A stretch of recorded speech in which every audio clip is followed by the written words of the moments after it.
The year is 2025. An extraterrestrial life form invaded the Earth.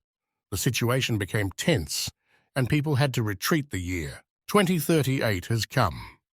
People have made a breakthrough in the field of genetic engineering, and now with the help of genetically modified soldiers, they have managed to turn the tide of the war and hold back the onslaught of the enemy. 2050th year, a unified genetic test has officially been launched. People who have reached the age of majority and have scored a sufficient number of points receive a special injection and acquire superpowers. 237 Sam Levins is a high school student experiencing the most important moment of human life in this world. Walking down the street, holograms of great gene soldiers greet people and agitate them to fight the alien invaders. A gene soldier or scientist is the only way to achieve participation in a genetic test.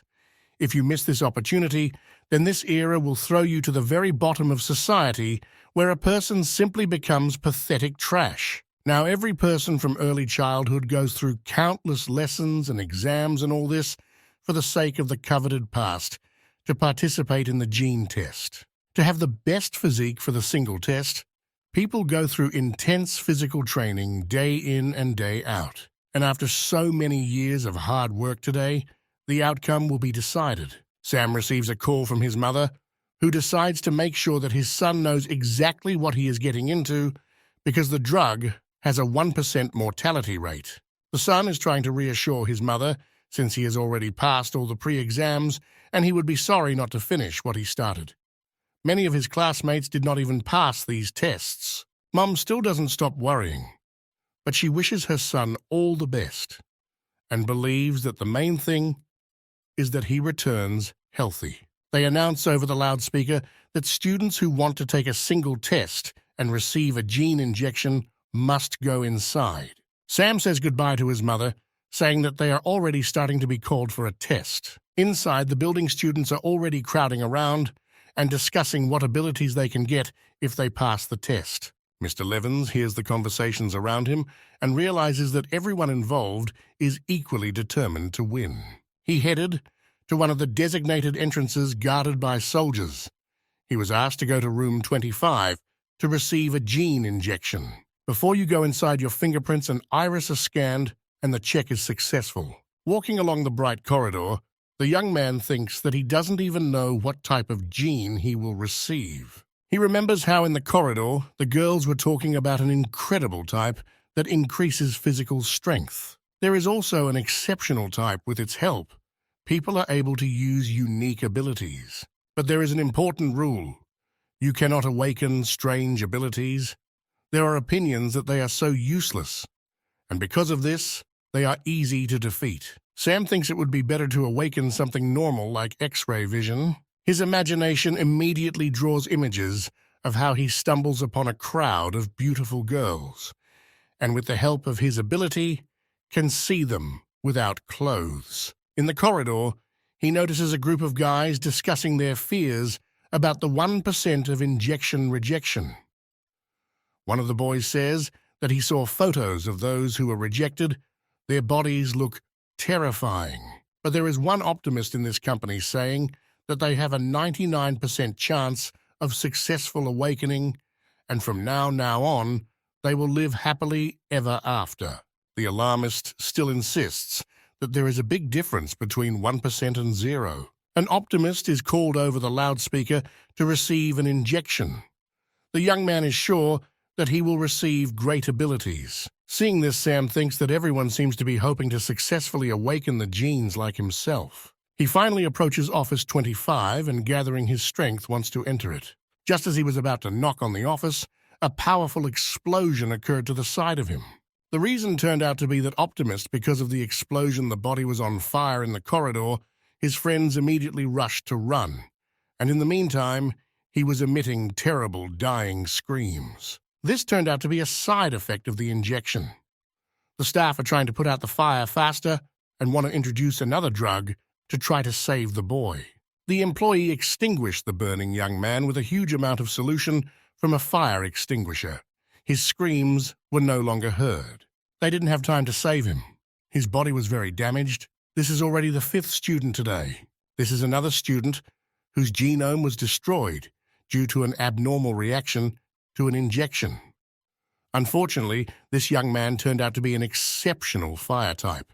His friends, seeing such a scene, turned pale before their eyes and decided to quickly get out of this place. Sam, who a couple of minutes ago wanted to boldly enter office 25 now, feels wild anxiety. He fully understands that he could die. The main character is seriously thinking about whether he should go into the office and whether he will come out alive. But compared to death, he is more afraid of becoming the waste of the genetic era. It seems to him better to travel beyond the Earth than to live a simple life. Sam decisively opens the door, states his status, first name, last name, and his personal number.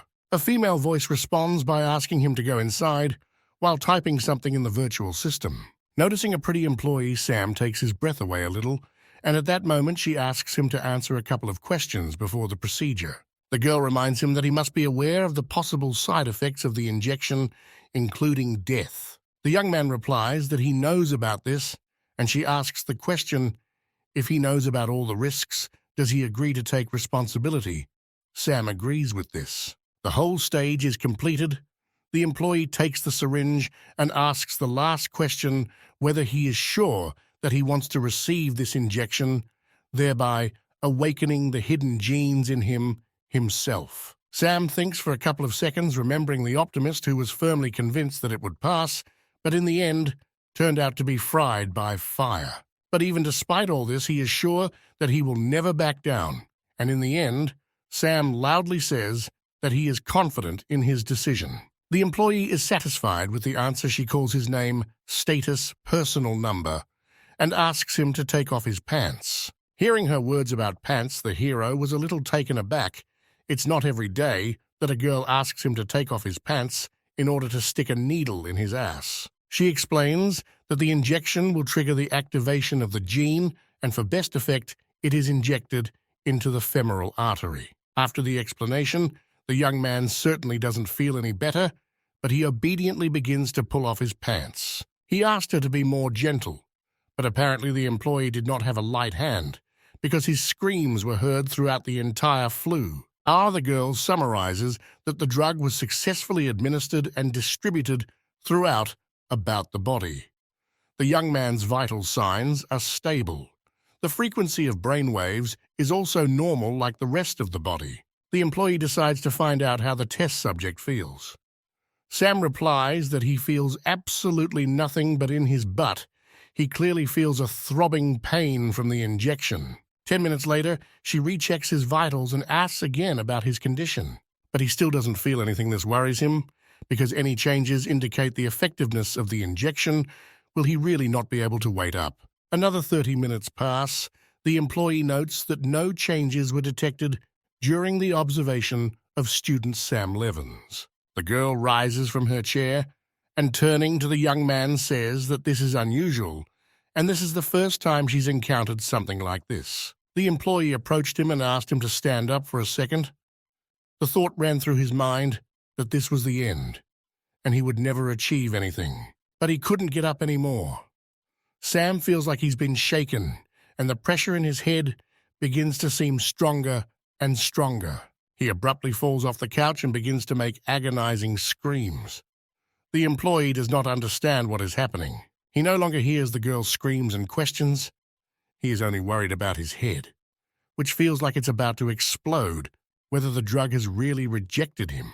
The employee does not pay attention, begins to check his indicators at the terrible screams. His heart rate has reached 180, his temperature has reached 50 degrees. All his vital signs have deteriorated sharply. Sam feels that he is falling into the abyss. He ceases to feel his body. The hero feels the approach of his death. Finally, he feels light throughout his body. Sam wonders if he is dead. Opening his eyes, the hero sees that sitting in front of him is a huge astral body, resembling him in appearance. Looking at the body, he never ceases to wonder where he is, who is in front of him. And at the same time, he begins to distantly hear the countdown. The countdown goes on, and a powerful discharge occurs so strong that it returns Sam to reality. The young man sits up on the couch and hears the employee report that after the first discharge, the student regained consciousness. Recovering from pain, he wants to find out what happened to him.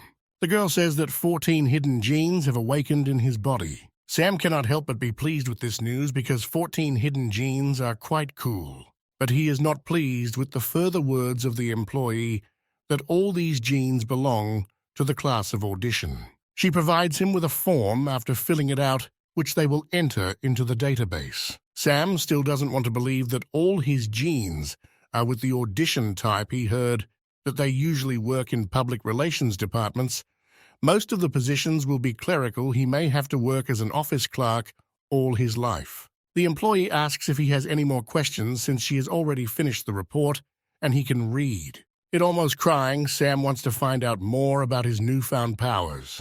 The girl explains that awake-weaning hidden genes does not mean that he will receive abilities even if he received them. They are unlikely to appear immediately, which is why they are classified as a hidden type. It seems that everything is clear to Sam from her words. In addition to everything in common, the employee offers him her business card. If he wants to apply to their university or learn more about the hidden type, he can contact her. Taking the business card, Sam learns that the employee's name is Annabelle Prince, and she is a professor at the Institute for the Study of Hidden Types. He could not even imagine that at such a fairly young age, one could already be a professor. Rising from the bed, he says goodbye to the employee and is already reaching to open the door, but the girl tells him to wait. Annabelle warns him not to get caught by an organization called Dawn Redemption. To Miss Prince's surprise, Sam apparently had heard of this organization before. The Dawn Redemption was a group of people who betrayed humanity and conspired with alien invaders. Because of these traitors, they have suffered quite large losses for the last 100 years outside the Earth. Even now, they do not sleep. They mainly kidnap gifted people for their experiments. The employee adds that 5 students who awakened 10 hidden genes have already gone missing. Sam thanks her for the warnings, but inside, he begins to feel fear. He has as many as 14 hidden genes. The thought that he could become a target depresses him. Coming out into the central hall, he can't stop thinking about what abilities he has. Now, he thinks that it would be useful to gain some kind of combat skill. Sam remembers that when he lost consciousness, he saw 14 points of light. What is the connection between his genes and this astral body with points? His head still hurts by this time.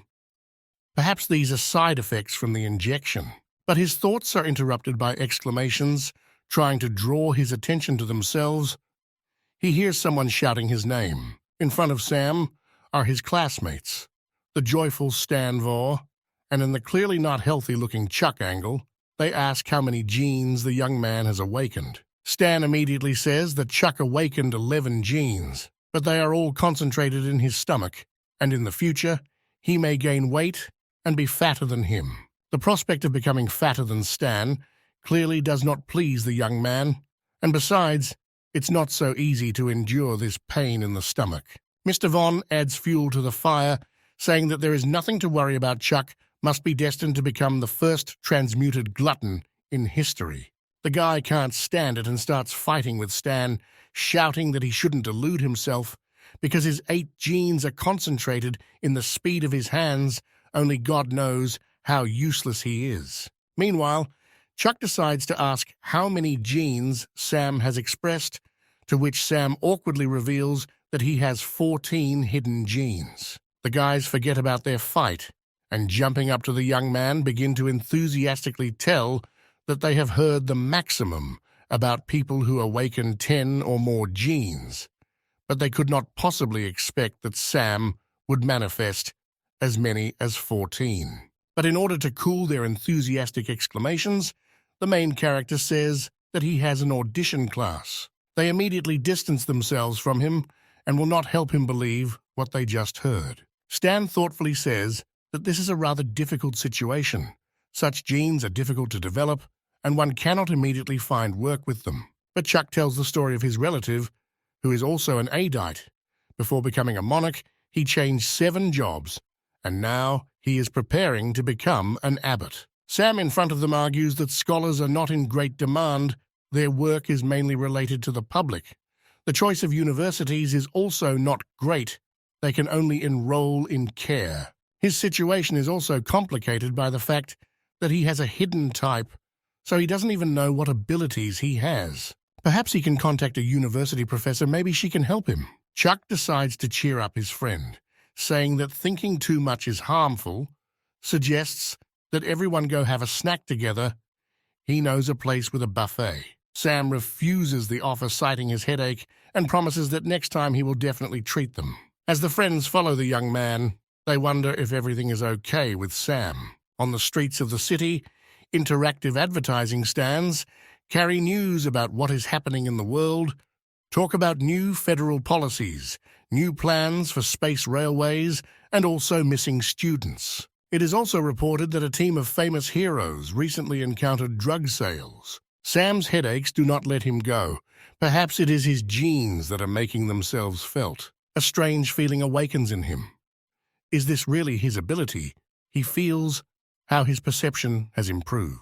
He turns his gaze to the cafe opposite, everything that happens there. The arrangement of things, the number of visitors, he feels all this perfectly. He can also feel what is happening in another room of this cafe, for example, in the kitchen. Immediately, he reveals the peculiarity of this ability. He cannot see very small objects. Sam tries to look at the small object again, but he can't. It seems that the current perception of things is already the limit. He gives up his attempts and decides to go home to practice, but some strange feeling does not let him go. But this is connected rather not with his internal well-being, but with some external factor. And these feelings turn out to be not groundless, because at this moment, a man nearby is clearly spying on him. Sam decides to walk down the street a little more to confirm his suspicions. After walking a couple of meters, he notices that there are actually 3 guys following on his heels. They keep a certain distance from him with members of the Dawn Redemption organization behind him. Sam begins to frantically calculate options for getting out of this situation. If they call the police, they will most likely not believe that some kid has stumbled upon a well-known gang. If he behaves recklessly, he will suffer inconspicuously or die. The young man decides that he needs to call Professor Annabelle, and today he will come to spend the night at the police station until he finds a solution. We are transported to the City Hall of Emerance, where a meeting is currently taking place. The commander of the Mary officers, named John Morrins, is broadcasting. He leads to the fact that the report on the students for this year must be submitted, and anyone who dares to disobey an order will personally know the wrath of the commander. Professor Annabelle Prince was also present at this meeting, and in the midst of the commander's speech, she receives an alarming message on her phone. She asks John for permission to interrupt him to tell him important news. The employee says that one student named Sam Levins asks for help. He said that someone is stalking him. Annabelle wants to know if they will send help or if she should deal with it herself. The commander turns to an employee named Howard Lupin. He flinches at John's communication to him and asks him to wait a minute to give the correct order. The director of the Secret Service exhales and asks Professor Annabelle not to worry. The pursuers discovered by the student were sent by their Secret Service. Sam will be safe next to them. But the professor is wondering why send 3 employees for the sake of 1 aidite. Howard begins to wonder they sent 2 people. Why then there are 3 of them on the screen? Annabelle jumps up from her seat. She is sure that the 3rd person may be a member of the Dawn Redemption organization and believes that for his safety he must be eliminated. The girl turns to Howard again, trying to find out whether he will send someone or whether she should go and deal with the intruder herself. The young man believes that all this is useless and it is worth leaving everything as it is. 2 agents are quite enough to protect this student. Annabelle is furious that they may have discovered an enemy stalker, but Howard does nothing suggesting that the Secret Service are using Sam as bait. The chairman of the Care University Admissions Committee, Hank Smith intervenes in the conversation, saying that this is a completely rational plan, even though Sam has 14 genes, but he is only an aidite, so they will not suffer major losses, and he is an ideal bait. The girl is horrified and begins to quarrel with them even more, because they dared to catch enemies on a student with so many hidden genes. She wants to know which of them gave such an order. Commander John replies in a menacing tone that it was his order. He did this in order to catch the members of the Dawn Redemption Organization hiding in this building and to minimize the losses of university students due to their antics. Annabelle confronts him and says that he can't use a student who has just awakened hidden genes as bait in case something goes wrong. John calmly replies that there are no contingencies in this plan, and many changes, including the death of the decoy, were included in the plan. Sacrificing the life of the polymath student will ensure the safety of many people and will be able to gain some advantage. The girl can no longer listen to this nonsense. She asks for forgiveness and, citing the remaining matters she has, leaves. Hank tries to stop her and asks her not to leave the meeting, saying that if because of her arbitrariness the whole plan fails, then the council members will send her to trial, and this is not worth it. She abruptly removes his hand from her shoulder and replies that she won't do anything, but Sam needs to know about it. The commander allows her to inform the young man about this, but under no circumstances reveal the plan. Annabelle immediately sends a message to Sam while Hank stands behind her, reminding her not to reveal the plan. The message reaches Sam, and from it he understands that 2 of the people are agents introduced for his safety, and the third is a person who may pose a danger to him. This puts him into even greater panic, why the 2 people who are supposed to protect him do nothing. The idea quickly dawns on him that he is bait, and he cannot stand still. He needs to find a way to escape. His legs themselves lead him to one famous chain of coffee shops in the city of Emerance. In order not to be on a deserted evening street, he decides to go inside, where an employee greets him and asks what he wants to order. Seeing that the young man is clearly tense about something, she repeats the question, and he, relaxed and with a smile, asks for hot tea with sweet potatoes and milk, repeating that he needs to boil the tea well. She hands him sweet tea, wishes him a good day, and warns him to be careful. The drink is very hot. Sam leaves the establishment, and out of the corner of his eye, notices a tall man standing at the entrance to the coffee shop. He goes further, and with his peripheral vision, continues to follow the object, which does not lag behind him. The main character deliberately slows down his pace in order to reduce the distance between himself and the enemy, and a little later he sharply turns back. This is where the hot tea comes in. Handy lunging forward, he pours this boiling mixture right into the pursuer's face. His enemy clearly could not have predicted this, pressing the burned part of his face. He is angry with Sam, but he stands on ceremony with the boy for a long time. He doesn't get ready, and jumping sharply, flies at him, saying that if he can't take him alive, then it's better to take him dead. The idea with hot tea was not crowned with success, and now Sam is already flying in the air from a powerful blow to the chest. The main character flies into one of the store windows, breaking the glass into smither. The fragments fly around, almost hitting people just passing by. Having landed, Sam feels how powerful this blow was, and having analyzed it, thinks that the genes of his enemy are concentrated most likely in his legs. Mr. Levens gathers his strength, points his finger at the enemy, and begins to shout that this man is a member of the Dawn Redemption Organization. People around immediately pay attention to the suspicious man.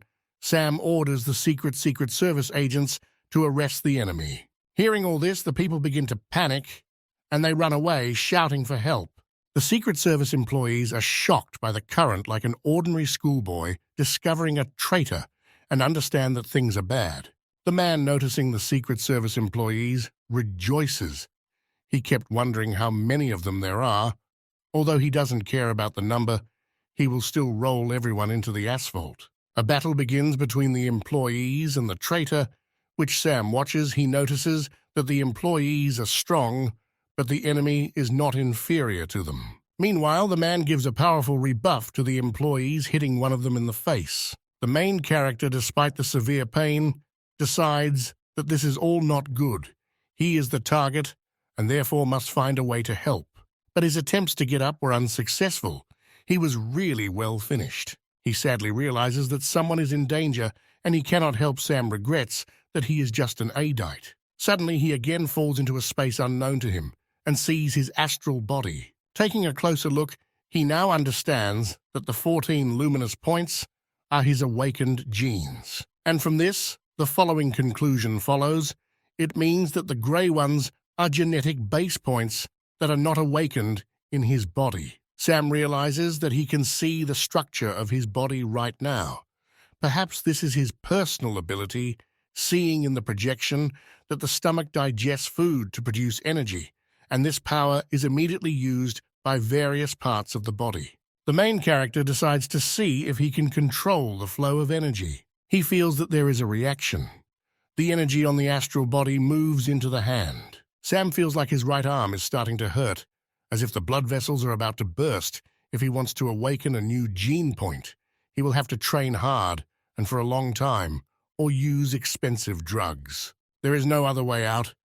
He must redirect the flow of energy with the help of consciousness, but something goes wrong, and the point in his hand begins to glow more and more at the same time. The enemy does not cease to actively rebuff the Secret Service employees. Even the fact that he is alone and there are two of them does not help them, and the enemy deftly avoids the blows. He clearly has more strength and skill. Using his signature kick, he sends his opponent flying. A little more time passed, and now the special unit employees were knocked out, while the enemy towered over them and rejoiced in their victory. He finally turns his attention to Sam sitting outside the building and suggests that he surrender. The rival comes closer to the young man and warns that no one will save him. He was about to reach out to him with his hand, but suddenly, Sam woke up and opened his eyes. The enemy clearly did not expect such an outcome of events, and the main character, taking advantage of his vulnerability, stabs him with his right hand directly in the stomach. The blow was not inferior to the opponent's strength and also sent him to conquer airspace. The wall stopped the flying object blocking the path. An impressive dent appeared in the wall from the enemy. The Secret Service officers who had come to their senses couldn't believe their eyes. Hadn't they been told that this guy was just an Adite? Without wasting a second, they decide to fulfill their duty and take down the traitor. By this time, the meeting was continuing at the City Hall. Only Annabelle was not listening to what was currently on their agenda. She kept glancing at her mobile every second. Sam, for some reason, doesn't write to her. She wonders whether he managed to escape from his pursuers or not. Howard's phone rang. He was clearly not happy that they dared to distract him during an important meeting. But after hearing the information conveyed to him over the phone, his face takes on a tense look. The commander notices this and asks him to report the situation. The director of the Secret Service begins to mumble indistinctly, barely pronouncing the name Sam Levins. Hearing this, Annabelle wants to immediately find out what is wrong with him. John loses his temper and yells at him, accusing the service staff of lack of competence, suspecting that the student was most likely harmed. Howard refuses, saying that the young man was not harmed, and even helped to fight back. With his help, the agents neutralized and captured a member of the Dawn Redemption Organization. But now there is another problem. The whole city knows that the traitors are going to kidnap a man. They will stop any action for a while. The commander is just as worried about how Sam was able to find out that he was being pursued by a man from the Redemption of the Dawn. Slamming his fist on the table, he wants to know who divulged this information to him. Annabelle understands what he is getting at and immediately sarcastically suggests checking his communication devices, at the same time thinking that the young man turned out to be savvy. JN orders Howard to immediately investigate so that a 20,000 word report will be on his desk today. The young man unconditionally accepts the order. There was a flurry of movement into the Secret Service building in the city of Emerance. The identity of the pursuer was established. His name is Fred Paris.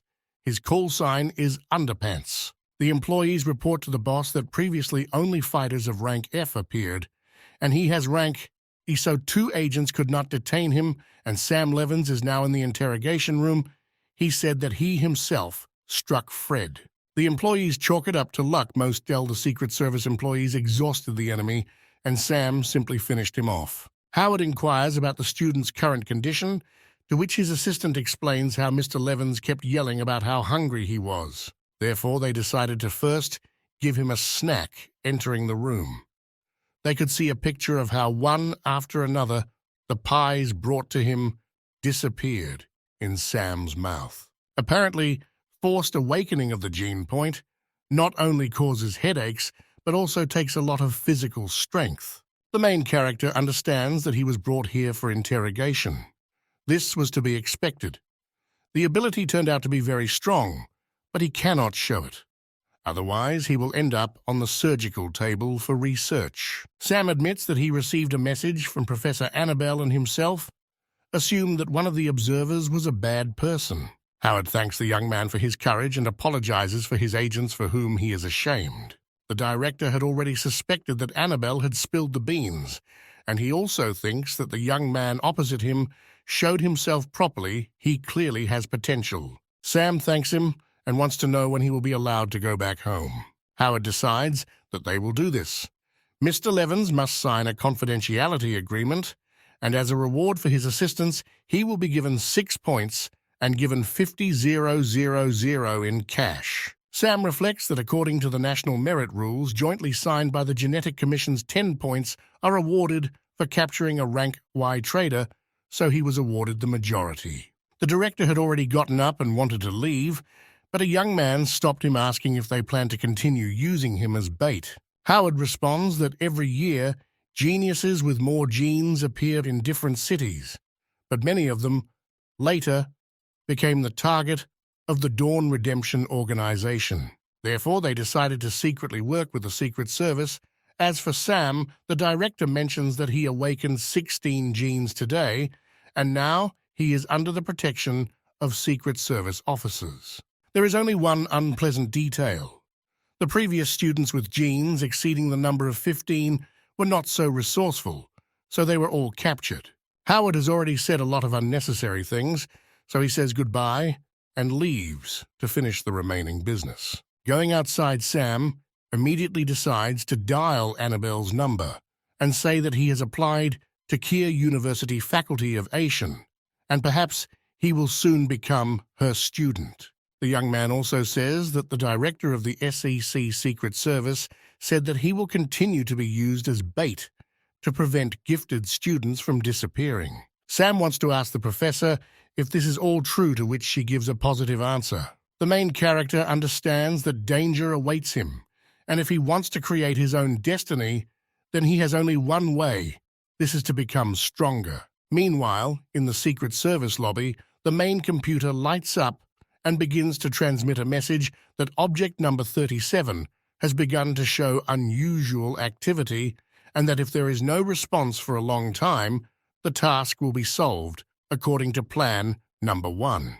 3 days later, good news comes to the Levinson house. Sam has been accepted into Keir University, while his mother rejoices the son barely crawls out of his room holding his stomach from hunger. He immediately heads to the table to have breakfast, and his parents never cease to rejoice and already want to send this good news to all their relatives. It's not without reason that Sam is plagued by hunger. In 3 days, he has exhausted his strength to open another gene basey point in his left leg.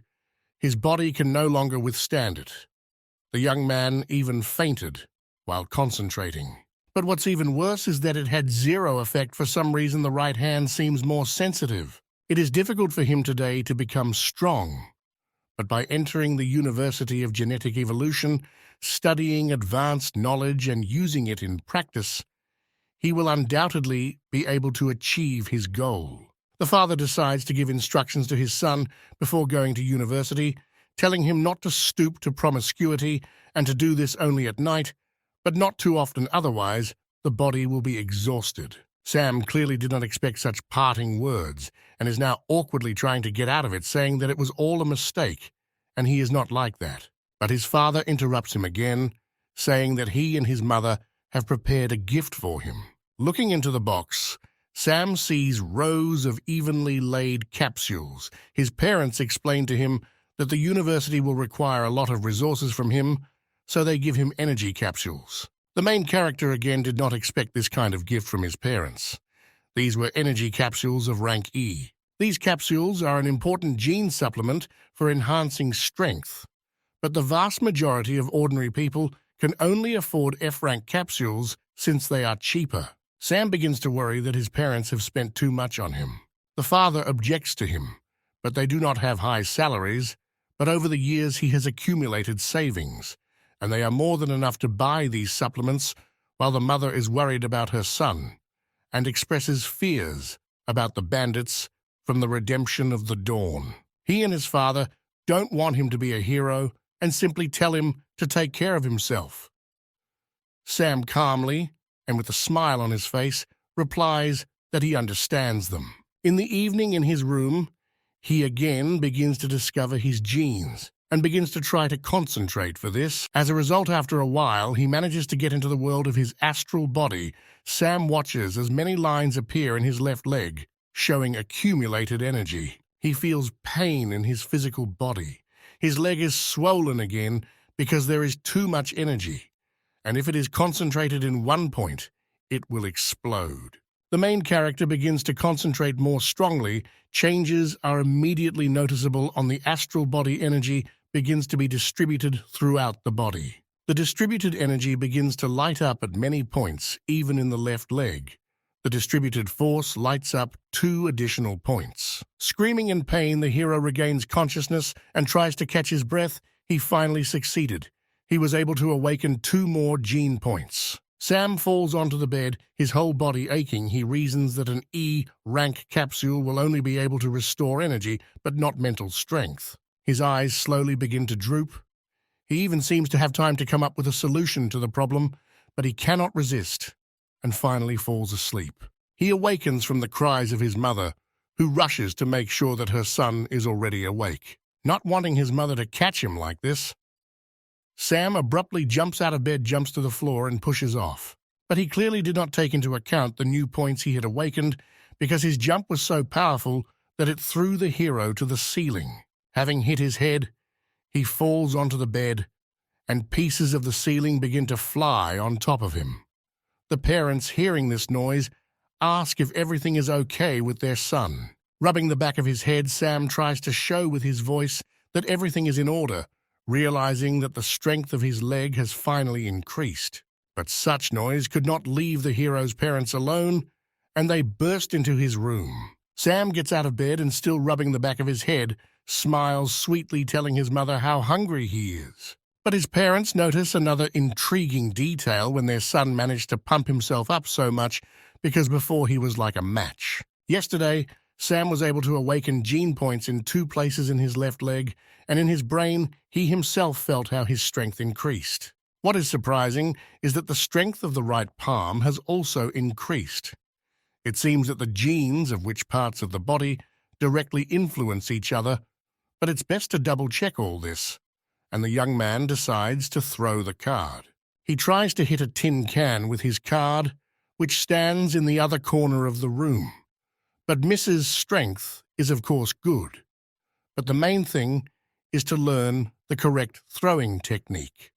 All the cards he threw ended up stuck in the wall. His technique was clearly not enough at the moment. His gaze is drawn to a plate filled with beans on the table. Sam is struck by the idea that the airflow can change the flight path of the map, since it is large but weighs little. But this scheme clearly will not harm the flight of soybeans. Having fired one of the beans, it flies with force and pierces the tin can. This sight impresses Sam. If you use a metal ball instead of a bean and hit it not in a jar, but in a person, the outcome will be fatal. This thought makes the main character happy, because now if he gets into trouble again, he will at least be able to fight back. Finally, the solemn day arrives, admission to the university. Many people gathered to celebrate. Parents wish their children a bright future, and bright youth, wishing them strives to contribute to the association. While Sam's mother tries to contain her emotions, the father reminds him that his son should take good care of himself, and if he suddenly needs help, he shouldn't be shy and tell them about it right. Away then, out of nowhere, Chuck appears and begins to reassure his friend's parents, saying that everything is under control. He will look after his friend, and with him, their son will definitely not go hungry.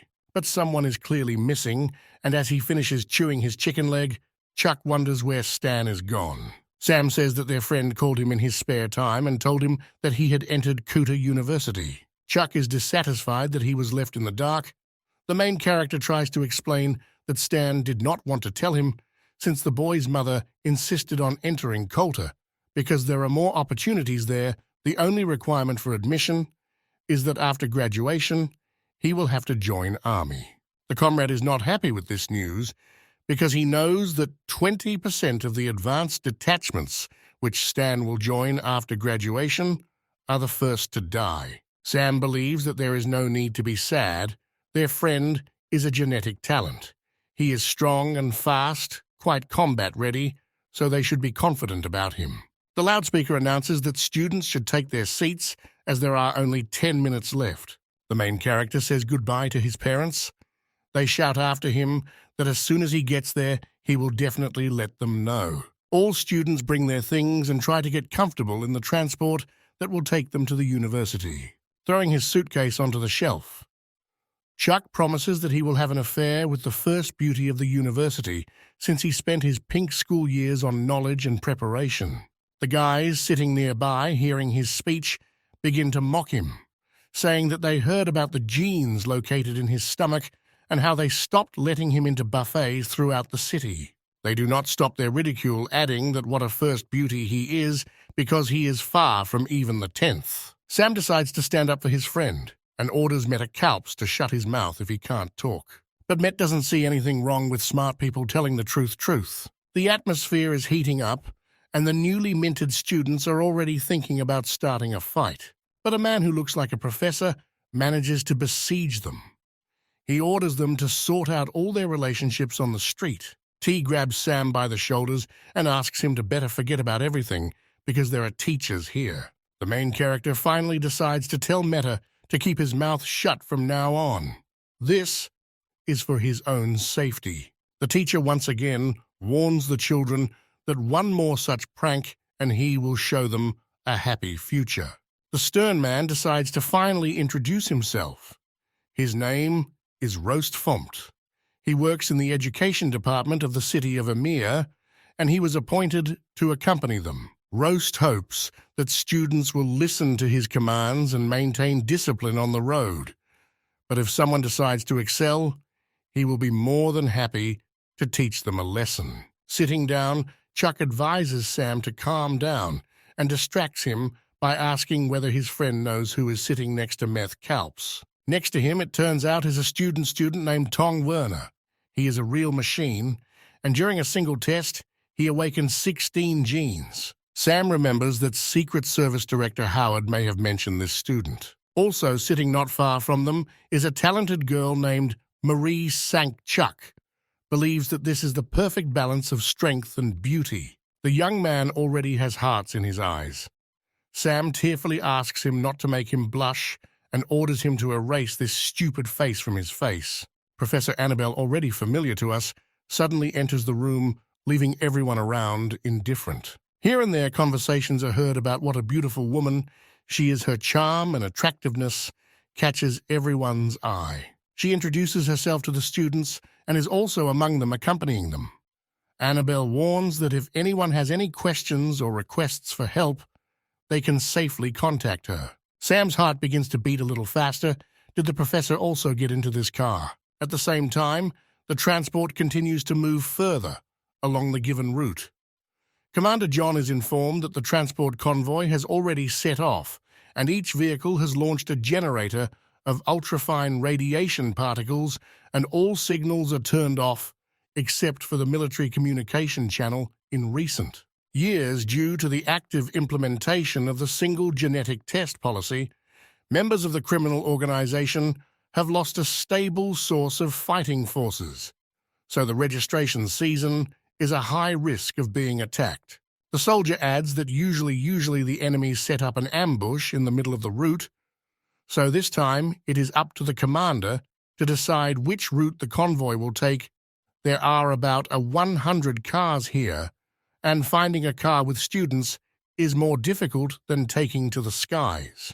John decides that he needs to be more careful if the enemies realize that they cannot take the students.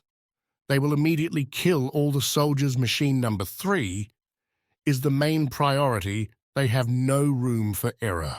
Sam realizes that he, his friend Chuck Tong Warner, and Marie Sank are the students with the most genes this year. In other words, the treacherous organization has definitely noticed their car. Kyoto, where they are heading, is in the east, but for some reason they are moving to the west. Apparently they deliberately chose this route in order to confuse their enemies. Outside the window, the young man watches how the forest is entwined with vines and how many unusual plants grow here. Sam thinks, how many years have people not set foot in the wild? Perhaps he himself will try to visit there in the future. Roast asks everyone to pay attention. In 30 minutes, they will reach the first supply point. The escort warns that the car will not stay there for long, so they only have 3 minutes under no circumstances should they approach the wall. Otherwise, the soldiers will kill them. The vehicle parks, and upon going outside, Chuck notes that this base looks scary. Seeing everything that is happening and soldiers armed to the teeth, Sam understands that it is not safe here. Students suddenly run out of their cars and begin to rush to the restrooms, since they have already spent many hours on the road. Having done all his business, Sam notices that a man has locked himself in the booth, and it's almost time to go back. The young man decides to use one of his abilities, using telepathy. He wants to quietly check who is in this booth. Having illuminated the booth, he realizes to his surprise that their teacher Roast is in it, who is trying to stuff something into his mouth. Sensing something strange, the teacher quickly opens the door and looks outside. Not finding anyone in his field of vision, he decisively moves on. While Sam is hiding behind one of the walls, he suspects that the teacher is doing something in secret. The young man decides to turn to the soldiers of this supply point. For help, he tells them that their teacher was nervously trying to stuff something into his mouth, hiding in one of the booths. The soldiers, hearing this, cannot contain their laughter. Sam does not share their fun. They want to know why the student was spying on his teacher, but the hero's excuses are interrupted by the announcement that there are only 30 seconds left, demanding that everyone immediately return to their seats. Sam takes off because the cars are about to start driving away. Roast, who is accompanying him, is waiting for him at the gangway and is already beginning to scold the student for the fact that everyone is now waiting only for him. Already at the entrance to the transport, Sam decides to ask the teacher what he ate then. This question took Roast by surprise. He begins to scream and ask what kind of nonsense his ward is talking about. Sam turns around and says with a smile that he just wanted to know if there was a canteen on base. Entering the salon, the main character apologizes to everyone for making everyone wait for him, walking to his place. Sam can't help but think that Rouse Fomet is clearly hiding something. The convoy leaves the base, and while the main character continues to watch the escort out of the corner of his eye, his friend Chuck offers him a snack. Mr. Levins also noted that the suspect had 2 dentures, but something was clearly wrong with him. He is consumed by the thought of whether he should inform the soldiers about this, or maybe they are at the same time. He doesn't know for sure. So there's no point in putting himself at risk. But if anyone needs to report this, then there is one person whom he can trust. Sam, without a shadow of a doubt, goes to Professor Annabelle and asks permission to sit next to her. She is interested in what he wants from her, and the young man begins to tell her noodles about the fact that he wants to ask a couple of questions about a hidden type of genes. The girl allows him to sit next to him, which causes a heated discussion on the part of young students who believe that such a simpleton should not sit with a goddess.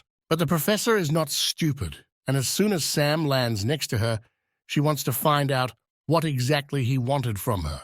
The young man carefully hands her the phone, where in the notes he described the whole situation, with the ites of Teacher Rowe separately mentioning his 2 strange prostheses. Seeing this information, Annabelle immediately gets up from her seat and, heading to the teacher, asks permission to check his mouth. Roast, alarmed, also gets up from his seat, but does not have time to do anything because the professor has already pressed him to the ceiling with her force. He tries to find out from her what she is doing, but the girl weakens her strength and he falls to the floor with a roar. The soldiers noticed, knowing this mess, take a fighting position and hold the escorts at gunpoint. But Professor Annabelle, with her most fearful gaze, and as if not in her own voice, orders them to sit down. The soldiers, trembling with fear, let go of their weapons, obeying her orders. Meanwhile, the teacher is already wringing Roast's hands behind his back, while he shouts that she seems to have gone crazy. Sam has already rushed to the suspect on Annabelle's orders. He is trying to pull his dentures out of his mouth. The main character manages to get 2 dentures. He hands them to his ally so that she can conduct an analysis. One glance was enough for the professor to understand that these are magnetized tantalum transmitters. This is a generator of secondary ultra-low waves. Such devices are extremely rare. They are capable of bypassing conventional protection. Realizing the seriousness of the whole situation, Annabelle wants to know who he was passing on the information to. Roast begins to laugh. He didn't even think that he would be discovered, but even with this outcome, they won't be able to do anything. Now, no one will be able to escape. Meanwhile, the employee reports to the commander that the transport convoy has begun to move. As soon as they reach the plane, the organization of traders will no longer reach them. But then another employee bursts into the office and reports that car number 3 has gone off the intended course. The messenger reports that vehicle number 3 is requesting direct communication with the commander. Professor Annabelle gets in touch. She reports that an enemy spy was caught in their car, and at the moment, their route has been revealed. Commander John is beside himself with rage. He orders to immediately go to car number 3 and change the route also while a convoy of vehicles is moving forward to help. He requests that aviation equipment be convened from nearby military units. The controller, standing at the control panel, shouts that he notices several flying objects in the air. Energy charges were launched by the enemies in the direction of their transport column. John commands the vehicles to maneuver, but his subordinates were no longer able to carry out this order. The discharges turned out to be faster and had already undermined the middle of the column. John takes the helm and tells all employees that the enemy has precision weapons. The remaining vehicles must hold the line and wait for reinforcements. Annabelle declares an emergency, and as per instructions, she tells everyone to dismantle their seats. Everyone obeys her orders, and while Sam is dismantling the chair, he thinks about how the organization of traders easily reach the students. This is all completely different from what is advertised on TV. Having made shields from specially equipped chairs, the students slowly begin to lower the cars down the ramp. The commander has already arrived on the battlefield, and on the radio, he orders to launch projectiles with electromagnetic interference and guided mines, since the enemies have devilish impulsive guns. More and more, it becomes more and more dangerous every now and then. Explosions and return shots occur everywhere. Radars detect that an object has appeared in the air, and the guidance systems suddenly begin to shoot simultaneously at one place. From the clouds of smoke, enemies with guns at the ready appear sharply.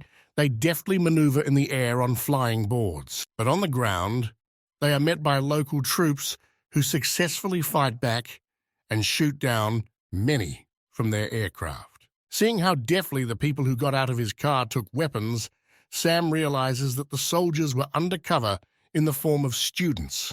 It seems that the army prepared much more thoroughly than he expected. The commander is informed that reinforcements will arrive at their location in about 3 minutes. Suddenly, the ground under their feet begins to shake, and John, realizing that something is clearly about to happen, shouts that the enemy is underground. As soon as they manage to jump and lift their heels off the ground, they begin to fight their way up under them. Like spears made of stones, at that moment, many soldiers are overtaken by death. It becomes clear to everyone that this is not just a weapon. It is the ability of the owner of a hidden type. Annabelle immediately clarifies that this is at least a gradually altered V-rank genetic mutant. Perhaps he has a complete transformation, but his attack radius is limited. In the distance of the forest, they notice 2 opponents, one of whom clearly launched a final deadly attack on them. The troops concentrate on the enemies, and return fire. But not everything is so simple. The enemy takes out a katana, and with lightning speed, he fights off and dodges bullets. The villain shouts that there is no benefit from training soldiers today, they will all die. With a new round of strength, he makes his earthen spears even larger and is already pushing the machine onto him with soldiers. The ground where ordinary students stand is also not in a calm state. It begins to collapse. The enemy's target is a car with students realizing that things can't get any worse. The commander quickly heads out to neutralize the enemy. The enemy does not have time to get his bearings before John has already cut his katana and pierced the traitor through with a spear. A powerful explosion occurs, which throws the accomplice to the side. Henchmen run to the traitor, and the man with the hidden gene orders them to buy him a little more time. At this time, help finally arrives for the guys. Chuck notices that the commander attracted all the enemy fire to himself. Having formed a strong shield around himself, not a single bullet could injure John. He successfully continues to withstand the onslaught of his opponents and scatters them with his spear in all directions. Chuck and Sam, watching this, understand what the expression transcendental power means. Strange sounds begin to be heard from the forest, similar to the clatter of huge paws and hooves. Marie is the first to notice this. Annabelle immediately realizes that these sounds can only be made by mutants who came to the aid of their enemy. Noticing these creatures, the army does not stand still and begins to fire at them from cannons in order to prevent them from getting closer.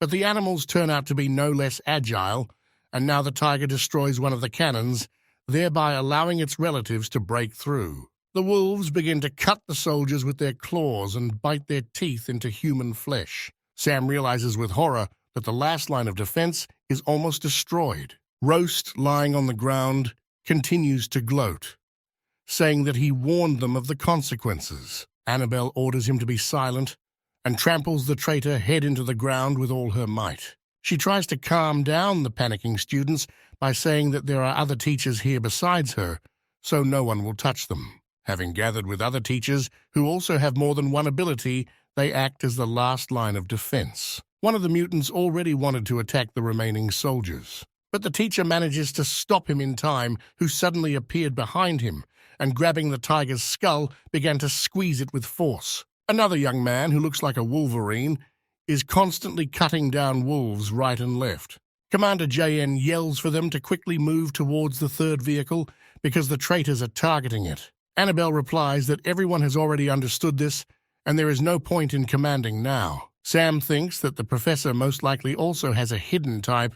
He wonders what methods of struggle she will use. He expected to see anything, but Annabelle simply took out metal balls and, throwing them with force, inflicted a ton of lethal damage on the enemies. She notices another mutant who has already closed his paw on the neck of one of the students. The girl immediately carries out the same attack on him. The tiger manages to dodge while releasing the hostage. The enemy is angry. Where are their distant support units now? Meanwhile, the already familiar energy charges are directed towards Annabelle. But fortunately, the girl manages to use the shield, and the bullet simply gets stuck in it, unable to penetrate the barrier. But the enemy's attacks continue with redoubled force. The professor continues to build an even larger and more powerful shield around himself. The mutant decides to try to call for some more reinforcements and emits a loud whistle as best he can. Help comes to the enemy from the air in the form of giant eagles, which quickly dive down to tear the enemy with their sharp claws. Animals and birds begin to attack with redoubled force. The army and teachers begin to rapidly lose ground. In all this chaos, Sam hears Marie screaming for help. He already sees an angry wolf flying at her from above. He thinks how good it is that the steel ball he brought in advance, just in case, really came in handy. The ball flew by so quickly that Marie didn't even have time to understand how the wolf that almost killed her ended up with a hole in its neck. But this maneuver was noticed by the mutant tiger, who had already identified Sam as his next target and was already rushing to finish him off. The tiger was already hovering above him in the air when suddenly Chuck appeared in front of him, putting his shield forward.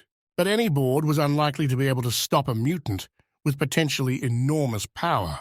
The The tiger's punch slams Chuck into a nearby rock, leaving a large dent behind him. Sam decides to use the old trick, and again with all his strength launches a steel ball towards the enemy. The tiger fails to dodge and, landing on his paws, looks at his opponent with a brutal look, while a small abrasion from the ball is visible on his forehead. The main character is very frightened by this. The mutant's head turned out to be too strong. The attack with the ball did not kill him. He was just about to reach into his pocket again, but his opponent did not stop, and without giving him a second of extra time, the monster was already approaching him. But out of nowhere, powerful plant stems began to emerge from the ground, and they instantly twisted the mutant. Marie came to the aid of Sam using one of her genes. She tells her comrade to hurry up. The main character again takes out his balls and throws them as far as possible. The tiger begins to laugh, thinking that his enemy simply missed. But it was not Sam's mistake. He hoped that he could throw them as far as possible, and his plan succeeded. The balls were able to fly to the forest, where additional traitor troops were hiding at that time. Annabelle's shelling suddenly stops, and she realizes where her real target is. The bound mutant screams for her comrades to continue firing at her and not give her opportunities. But it's too late. The professor uses his power again, and in quick bursts begins to shoot balls at his new target. This line of defense of the enemy is defeated. Annabelle's power is so powerful that even the crowns of perennial trees turned into splinters. The mutant breaks the vines that were holding him back and is already flying towards Sam, who is unable to find his bearings. But the tiger is stopped by a ball flying through his skull. The monster emits a loud, dying cry. The young man's savior turns out to be the same Professor Annabelle. All the mutants run away from her. Even celestial creatures are overtaken by karma, and the balls quickly knock them down. Help also comes to her from the air. The ships launch an attack on the remaining mutants. Looking up into the air, the commander feels a little lighter at the sight of their warships. One of the main traitor orders a retreat. The operation fails due to the fact that they were unable to finish off the girl. But John does not even think about letting go of the enemy. He is rapidly advancing towards him. The enemy commands his minions to execute the third emergency evacuation plan.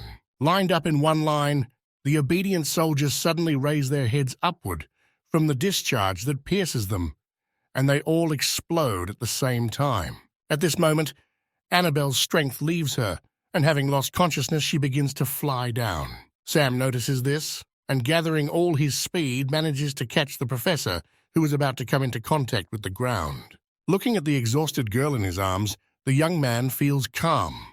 Fortunately, he managed to catch her. John, emerging from the smoke, wonders how he could allow his subordinates to blow himself up in order to escape the soldiers of his army, warned the commander that they are beginning to pursue the enemy. But the commander stops them and orders them to build a fortification and take care of the wounded.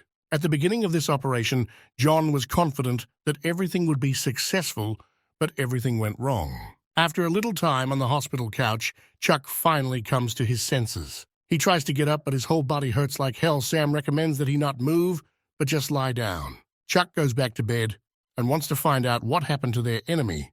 The main character says that with their joint efforts, they were able to send the enemy to flight. These words calmed the student. He already thought that his life was over, and Chuck didn't want to die as a virgin. Sam says that his friend escaped with minor injuries, but he was prescribed rest for the next 3 months. The young man is glad that he at least survived. The main character mentions that if it were not for teacher Annabelle, the circumstances would have been much more tragic. The last thing Chuck remembers is how the snipers pinned her down. Sam begins to tell in more detail how things went further, but he is interrupted by Marie running into the first aid station. The girl reports that Professor Annabelle has woken up and calls Sam Levins to her. They enter her room and Marie reports that she fulfilled the request and brought Sam here. The girl immediately decides to clarify whether he caught her. The young man smiles and replies that it all just happened by itself. She is also interested to know if he may also have removed the blood on her body. This immediately makes the young student blush. Marie, standing nearby, giggles and says that it was she who cleaned up the blood and changed her clothes. Annabelle throws off her blanket and asks to be taken away as she needs to talk to the commander. Sam quickly runs up to the bed and, taking the professor by the hand, wants to help her get up, but does not meet with a positive reaction. Behind him, Marie laughs again and says that she would rather help the teacher get there. The young man burns with shame and quickly removes his hands from Annabelle. At the same time, the traitor Roast is being electrocuted.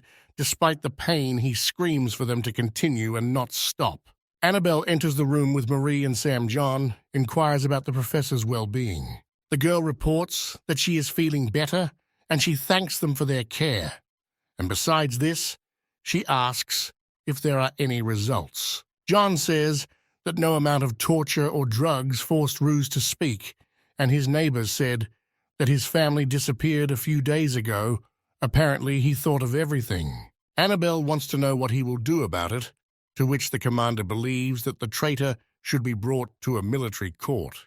Mr. Morrins reports that the enemies made a technological breakthrough. The transmitters they removed almost immediately turned off, and now they are ordinary prosthetics that they cannot present as evidence in court. Roast lets out a loud laugh, saying that they are accusing an innocent man. The man will not admit to anything and will wait for trial, and he also promises that Sam Levins will answer for everything. Annabelle asks the commander if wartime rules are still in effect, and John replies that after the attack, he gave permission to accept a military situation. The professor thinks that there will be another attack soon, and they would do well to intensify the interrogation of the spy right now. The commander unconditionally agrees with her and orders the immediate use of unconventional means against the spy during interrogation. Hearing this, Roast begins to shout that they have no right to do this, and when he sees Annabelle approaching him, he begins to shout that he will tell everything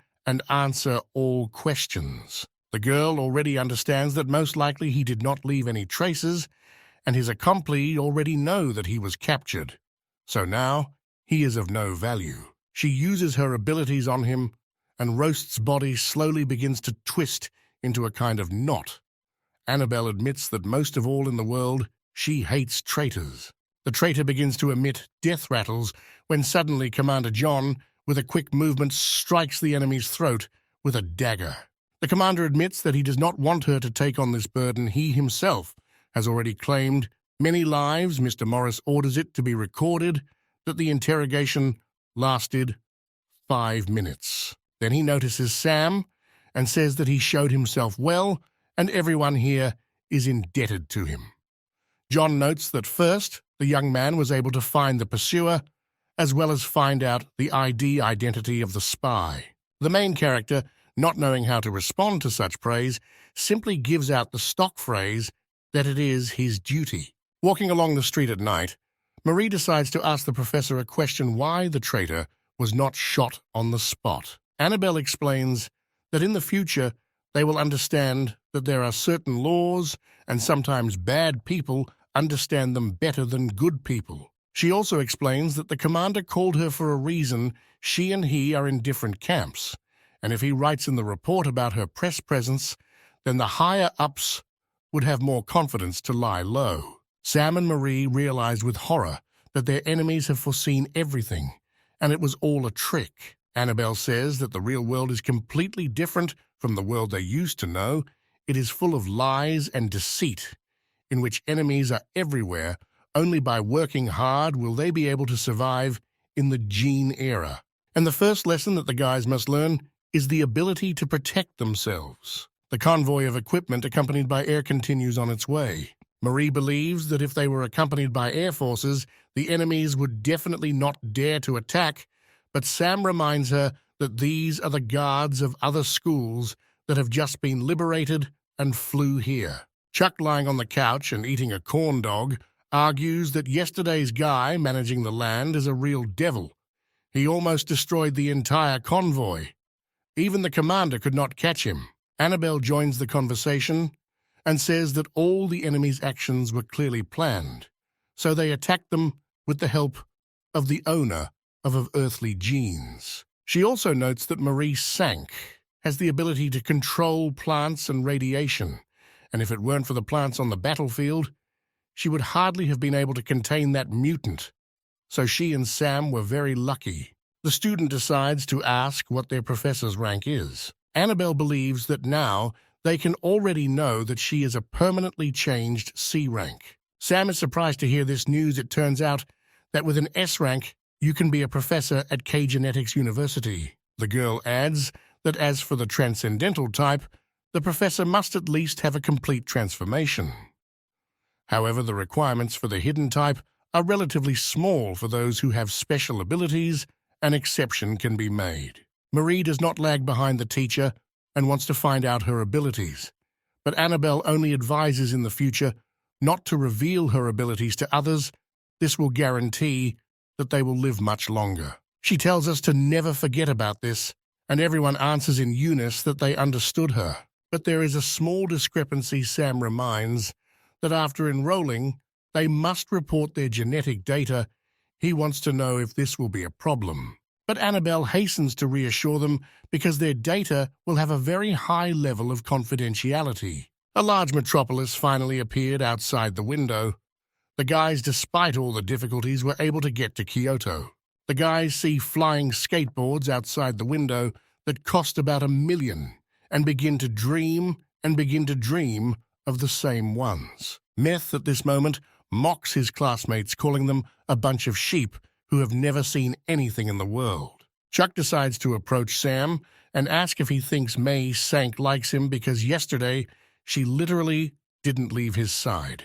The young man begins to refuse, and at this moment the girl just decides to sit down with the guys, driving Sam into even greater embarrassment. The cars finally reach Kia University, and the loudspeaker immediately announces that students can take their thing and leave the vehicle. It is also loudly announced that the entrance test will be held tomorrow. Chuck is sure that in his current state, he will definitely not pass and he will be immediately expelled. Sam offers to find out if he will be allowed to take this test later. How lucky it was that paramedics were already heading towards them, and when they saw Chuck, they ordered him to go with them, since in the near future, he would be released from any activities. The young man cannot believe his luck and decides, just in case, to find out if it is free. And the answer pleases him even more, because for this period, all his expenses are covered by the university. Despite his diagnosis, he surprisingly quickly jumps onto the bed and is ready to go for treatment. Marie Wheely asks Sam what is happening to their comrade, but the hero only replies that their comrade was happy that he will be eating for free for a month. Finally, the main character gets to his room during this time. So much has happened and he is pretty tired. He immediately starts thinking about training, but he can't take that risk right now. Although his parents told him not to worry about money, progress in training would come at a cost. If he gets a grade of C in tomorrow's test, he will be rewarded with 20 F-rank energy capsules, roughly speaking. If you count in money, it will be more than his father's salary. But even if so, subsequent capsules will cost him just as much. At the moment, he has only 2 problems: money and supplements tomorrow he must try to achieve. C rank, he needs to open at least 20 gene points. He's still missing 2. If he can break through today, then almost 1/3 of the entire year's training costs will be solved. This time his left hand will also be able to throw soybeans. In the morning, exhausted from yesterday's training, he wakes up on the floor to a knock on his door. Getting up and opening the door, he discovers that Professor Annabelle has visited him. She doesn't stand on ceremony. She immediately walks inside without an invitation and orders Sam to close the door. The girl also interrupts him and asks him not to look in her direction. She puts a piece of paper with words on his desk and asks him to focus and read what is written. They're using his telepathic ability. He reads that the piece of paper contains the number of kilograms of apples and their price per unit. Annabelle says that this is enough and asks him to put on his pants. Sam agrees, although he thinks to himself that she herself was stealing here and is now giving orders. At the same second, an older student named Sasha Finey bursts into the room. She is here to raise all the founders, but she comes across a picture where a freshman is pulling on his pants and a rather beautiful girl is standing next to him. This makes the whole situation quite awkward, and Sasha hurries to leave as quickly as possible. Sam is shocked by everything that is happening, But the professor doesn't care about all these teenage habits. She wants to know how many base points he has already awakened. He admits that he has opened 20 points so far and wants to find out if he has a chance of getting a C rank. The teacher assures him that if he tries hard, he can reach C rank, but she is here to tell him something important. The professor advises him that when the time comes to undergo testing, she advises him not to show his full strength. Seeing the silent question in his eyes, the teacher invites him to guess where his telepathy can be used. Sam has an idea that his skill could be useful in surveillance. Annabelle is sure that this is the ideal option, and she is also convinced that if everyone finds out about this, he will be drawn into all the internal wars and intrigues of their universities. Of course, he can ignore her instructions and show strength left and right, but Sam says that he understands everything and wants to find out whether he should hide all his strength. She recommends not showing at least half of it. Besides, he studies at the Faculty of the Hidden type and therefore completely switched under her name. Annabelle wants to know if this state of affairs suits him, to which she receives a positive answer. Since he is satisfied with everything, the professor allows him to sign the report. He sees that he needs to sign a paper stating that he neutralized the enemy during an enemy attack. Sam turns to Annabelle because he has nothing to do with it. It was she who killed the tiger, but the teacher tells him that without him, nothing would have worked out for her, so this is his merit. In addition, the association will give him a good monetary reward. The young man decides to sign the report because the extra money won't hurt him now. They finish here, and Annabelle says that she and Chuck should go take the test, but the main character is a little perplexed because his friend is now undergoing treatment. At the same time, leaning his ear to the door, Sasha tries to hear what they are talking about. Hearing footsteps approaching the door, he quietly jumps to the side and pretends that he is just wandering along the corridor. Sam follows Annabelle out of the room and seeing Sasha says that he is ready to go. Sasha grabs him by the shoulders and calls the young man cool because he spent the night with the Ice Queen goddess of the faculty. He wants to know how he managed it. Sam tries to explain to him that he understood everything wrong. She only came to him so that he would sign the documents. He continues to not believe the freshman because he and she were the only two here. The main character says that now, unfortunately, his neighbor is in the hospital. This news puts Sasha into even greater shock. He thinks that Sam specifically sent his friend to the hospital to stay with the beauty and already considers him a real alpha male. The young man understands that he cannot allow this crazy talker to say such things. Otherwise, rumors will quickly spread about him. He must somehow be forced to remain silent. Sam invites Sasha to reveal his secret of seduction and make a bet, to which the guy immediately agrees. The bet is that with his right hand, he will throw a metal ball at Sasha. If he dodges, then so be it. He will reveal the truth. But if not, then he will never tell anyone about what he saw. Sasha agrees, and they take positions. The senior student has speed beyond his reaction, and he is confident of his victory. But Sam doesn't give him too much time to think and throws the first ball at him. Sasha barely managed to jump away from the first one, but the second ball landed right on his cheek. The senior student immediately begins to accuse Sam of being a swindler. After all, they only agreed on one ball, and how could they throw with their left hand? The main character reminds that no one said that it was impossible.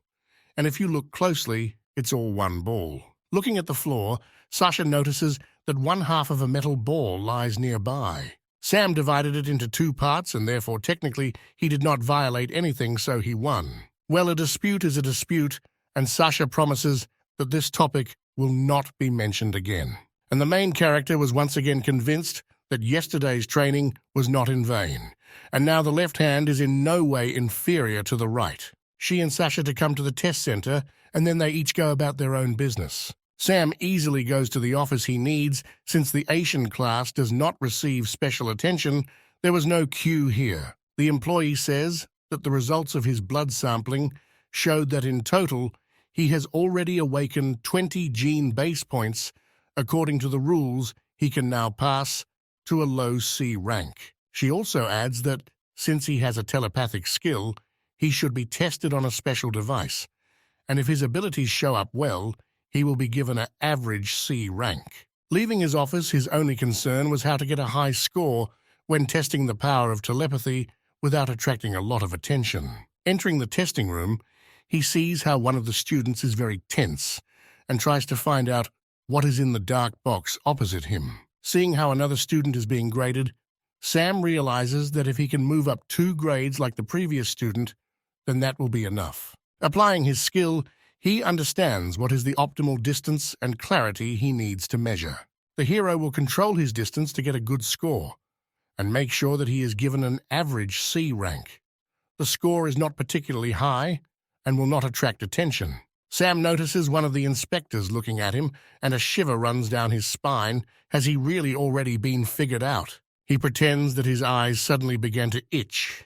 In order to divert suspicion from himself, he is called for testing and asked to describe the object that he feels inside the box. In the cube, he senses several objects at once. His maximum distance was 3 and 24 hundredths of a meter. Previously, he could only see up to 12 hundredths of a meter. His limit increased by 12 centimeters. It turns out that in a few days, his ability increased. If he shows them all his strength, he will definitely get the best score. But he doesn't want to attract attention because he still wants to live. As a result, for the judges, he was able to see bread, raw meat, coffee beans in a cup, and a half feet in hamburger. The distance was about 1 and 63 hundredths of a meter. As a result, he is given a low C rank, and his telepathy ability is assessed as normal. Unexpectedly for the hero, the teacher takes him out of the office, introduces himself as an assistant professor at the Faculty of Mental Telepathy named Jean-Paul, and invites Sam to transfer to him since his telepathy is impressive. This whole situation is straining the young man because he made it clear that his abilities are ordinary. Paul L. refuses Jean, citing the fact that he has already chosen the faculty of audition the teacher. Keeps up with him and begins to say how much he can get if he chooses his department. Sasha, passing by, having heard about special quotas for recruiting and increasing ranks, begins to get angry that everything is going to Sam again. This makes the main character think this is too tempting an offer. If his rank rises, it will not only reduce the burden on his family, but will even help him in the future. But he has a hidden type just like Professor Annabelle, so his strength is clearly more in that direction. The right direction is most important, so he refuses the offer, surprising Sasha. In addition, Professor Jean, having learned that Annabelle was Sam's teacher, immediately began to behave strangely, began to shake a little, and drops of cold sweat appeared on his forehead. But after a while, he regained his normal appearance and continued to insist that Sam definitely needed to think more and the faculty would be waiting for. Him seeing these strange mood swings, he thanks the professor and they say goodbye. Walking along the corridor with Sasha, the hero wants to find out from him whether his miracle's power of throwing beans is pushing him to increase his rank. After all, his ability can be attributed to the transcendental type. The assessment of the transcendental is, after all, slightly higher than the secretive. Sasha is confused by his questions about whether the first Vash really decided to compete with him. He advises Sam to just forget about his crazy ideas. The main character heads further to test the strength of his palm, and it's his turn. He approaches the entrance, and the system begins to scan him to make sure that it is Sam Levins. Suddenly, a bunch of notifications about unread messages start to arrive on his watch. He decides to look at them after he passes the test, because he has been waiting in line for an hour. At this moment, unexpectedly for everyone in the queue, they begin to push people aside. Some big guy orders everyone to make way for him because he has powers of middle E rank. Skirmish begins between those who agree to skip it and those who consider it impermissible. In general, public facilities and services are given priority to those with high authority. If a person with low authority prevents a person with high authority from doing something, he will be arrested and convicted. Regular civilians typically have F-rank credentials, and if they want to advance to the highest, which is a rank, they need to upgrade their skills, which takes a very long time. In a university where all students have F-rank credentials, a person with E-rank credentials is demolished by God, not to mention the average E-rank. Sam reasons that either this guy is very strong and received 50 merit points with his abilities, or he inherited his family's privileges. Having dispersed the entire line, the brute gets to him and tells him to move again, mentioning his E-rank. Hearing that Sam has already confirmed his turn and will not give in to him, the big man's tower is torn off and he begins to scream and orders the hero to get out of here immediately. The main character asks the teacher how many minutes he has left before his turn. He is told that he is next in order and the wait will be approximately 3 to 5 minutes. The bully is not going to tolerate this, and having lifted Sam off the ground, he already wants to smack him in the face. But the young man stops his fist, apparently. The bully decided that he was so easy to intimidate. He bends his fist forcefully in the opposite direction so that a loud crunch of bones can be heard. The bully immediately lets him go and tries to feel his sore arm. He cannot stand such public humiliation and, standing up, swings his good arm at Sam. The reaction does not fail the main character, and he notices the opponent's unprotected groin and shoots him a free kick. Everyone who saw this also felt pain in the groin area, and the bully fell to his knees in pain in front of Sam. His henchmen decide to answer for their leader and decide to attack the young man.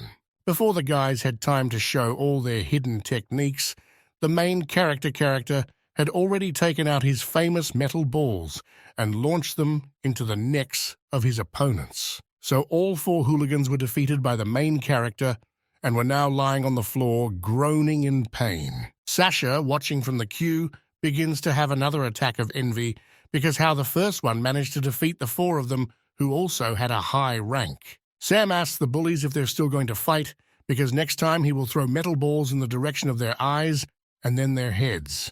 The students have already filmed this entire scene on their phones, and now this video is gaining popularity on the internet. Sam already suspects that he is finished. He hasn't been very successful at becoming invisible. Holding onto his belongings, the bully gets up and tries to threaten everyone who is filming this that they will be in trouble, and he will settle personal scores with Sam. Sasha decides to come up and hold his comrades, saying that people from the discipline department will soon arrive here.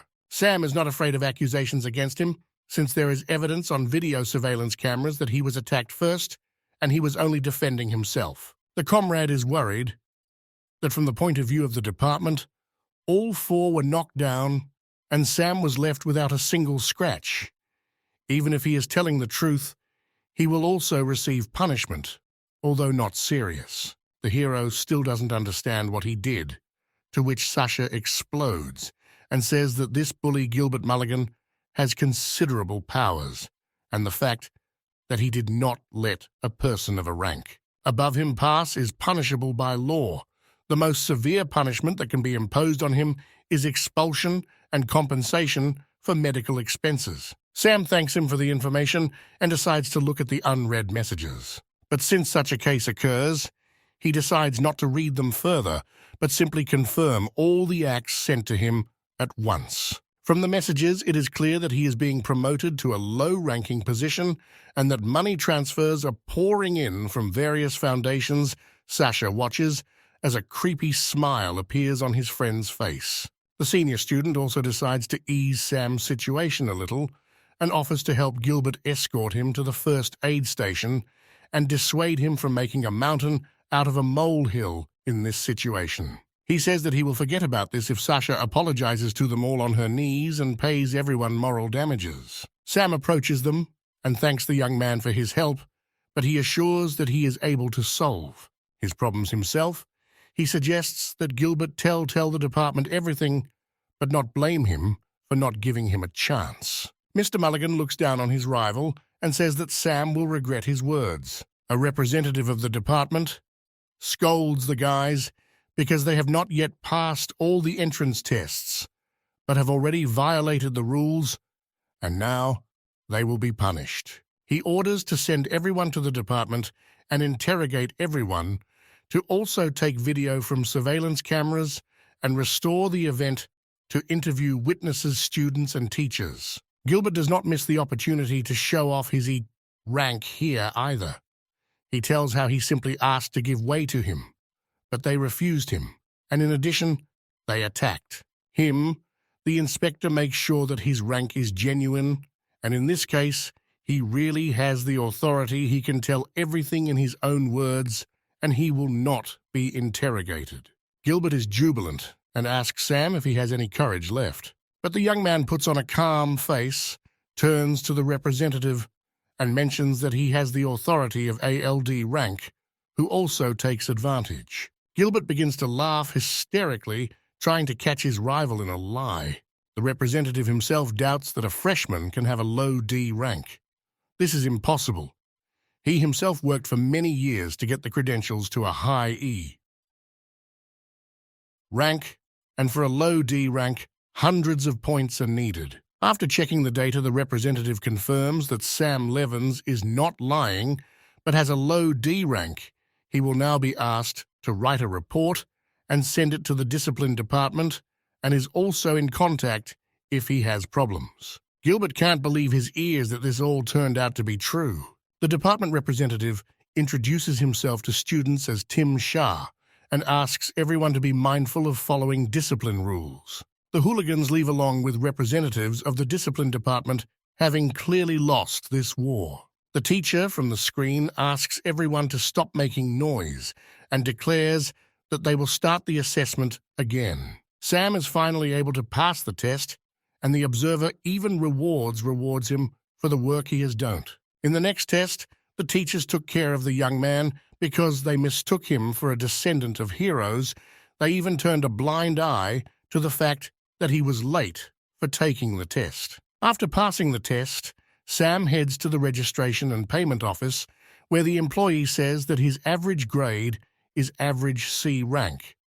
His tuition is $116,000 a year, and the cost of training materials is $11,000. Also, since he has the authority of a low D rank according to regulations, Sam receives a 5% discount, and now his payment amount is $16,200.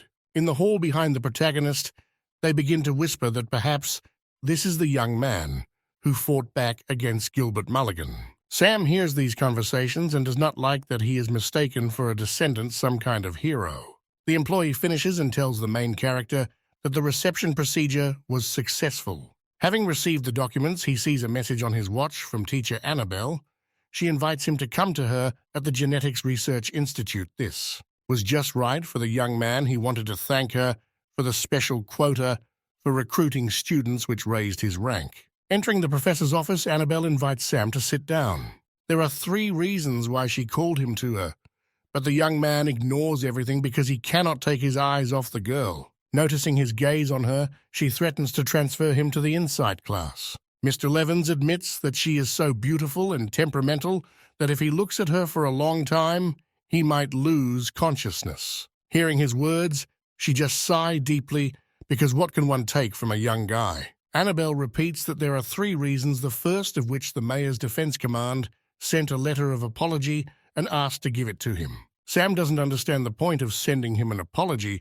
They should have apologized to the injured students and soldiers, not to him. The second news is that he is now an intern at Research Institute number 14 and will mainly be entrusted with some tasks. As a bonus, he will be given E-rank energy capsules every month. She wants to know if Sam has any objections. The main character has no objections to this with or without bonuses. The main thing is that he learns to use his powers. The third news concerns his training and choice, whether he knows what is most important for entering the Hidden Institute.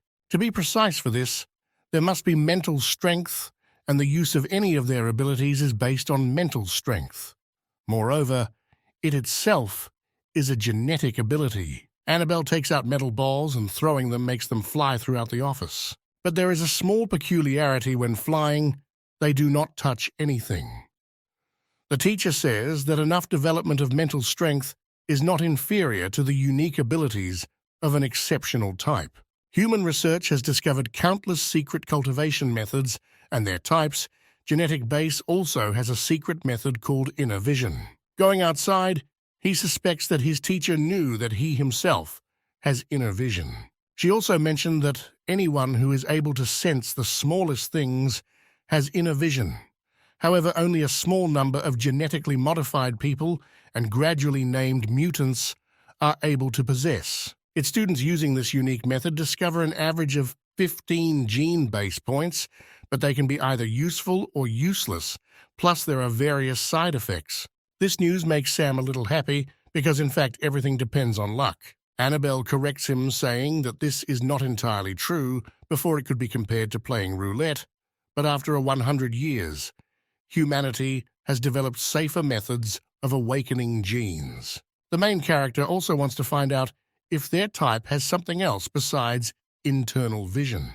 The professor claims that unlike others, they have a greater chance of discovering new genes. The girl also reminds that full development requires the formation of a series of chains of genetic abilities. Sam also wonders what else inner vision is capable of besides the new genes they awaken. Annabelle says inner vision has several functions, but other than activating new genes, there isn't much to it. The main character thinks that his inner vision is different from others.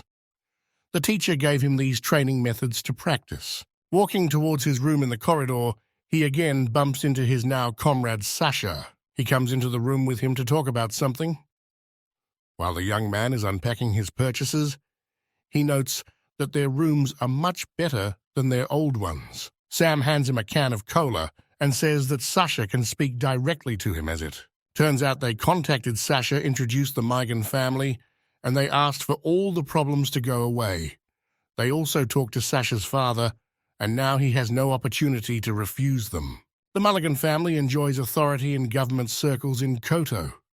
The young man asks Sam not to worry because they will not get to their university. He is only infuriated by the fact that they had the impudence to say something to his father.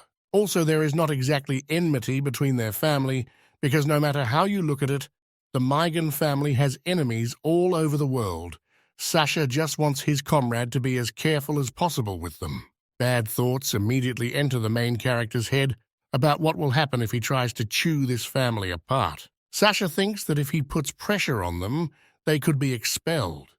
There is a high probability that the discipline department will simply take them under supervision. Sam suspects that it was they who sent his comrade to this conversation so that he would soften up and they would not be expelled at his request. This turns out to be true, but Sasha swears that he just wants no one to get into trouble. And on top of all this, he gives Sam a card with a lot of money, which the Mulligan family presented as an apology. For such a huge sum, all he needs to do is write that there was a small fight among students and not a violation of his authority with that they. Decided, he escorts Sasha to the door and he thanks him and apologizes for the trouble. Having slammed the door, he is left alone with his huge capital. With 8 or 10 of his classmates, he would instantly become rich. He decides now is the time to try the workouts Annabelle recommended to him. Having found a meditation that suits him, he makes himself comfortable on the couch and begins it. Only his concentration is disrupted by thoughts of a beautiful goddess named Annabelle. He remembers how majestic she looked on the battlefield. Just as he wanted to concentrate again, a new message arrived on his watch from Ma Sank. She said that she had already checked into the hostel and invited him to her place, mentioning that she lived with a very beautiful neighbor. And now again, youthful impulses excite Sam's heart. How strong neighbor Marie must be, these thoughts do not leave his head. No matter how much he wants, he's no longer able to return to training today. Gilbert, having finished talking on the phone, reports to his colleague that all issues have been resolved and they will not leave. One of the bullies wants to know if they will just forget about this incident, but Gilbert's father made it clear that they should call it a day. Another of his comrades says that Sam is studying at the Faculty of Erudition and they are at the Beyond. They have a fairly small chance of meeting him and taking revenge. But one of the hooligans does not calm down, and he has a plan brewing to take revenge on him without doing anything to Sam. All they need to do is lift their fingers. He proposes to use the internet and make all the kids from the exorbitant university hates Sam Levins so much so that he walks without raising his head. The second day at the university began walking down the street with full bags of food. The main character thinks that maybe Gilbert is not so bad without his generosity. He would hardly have been able to buy so much. On the way, he decides to check the news, and to his surprise stumbles upon angry posts about himself. Sam realizes that someone definitely built this. It seems that they are trying to provoke him into a conflict between him and the Transcendental University. But the young man decides not to care about all this because he has an opening ceremony ahead. Crowds of students have already gathered in the square, and the solemn speech begins, in which every student admitted to this university is called Heaven's Chosen Ones, saying that they have the ability to think independently. This speech was given by the rector of the university named Adore Woe. He wants to end his speech colorfully, so he releases purple lightning into the sky. With one snap of his finger, Mr. Wood makes lightning thunder and clouds thicken.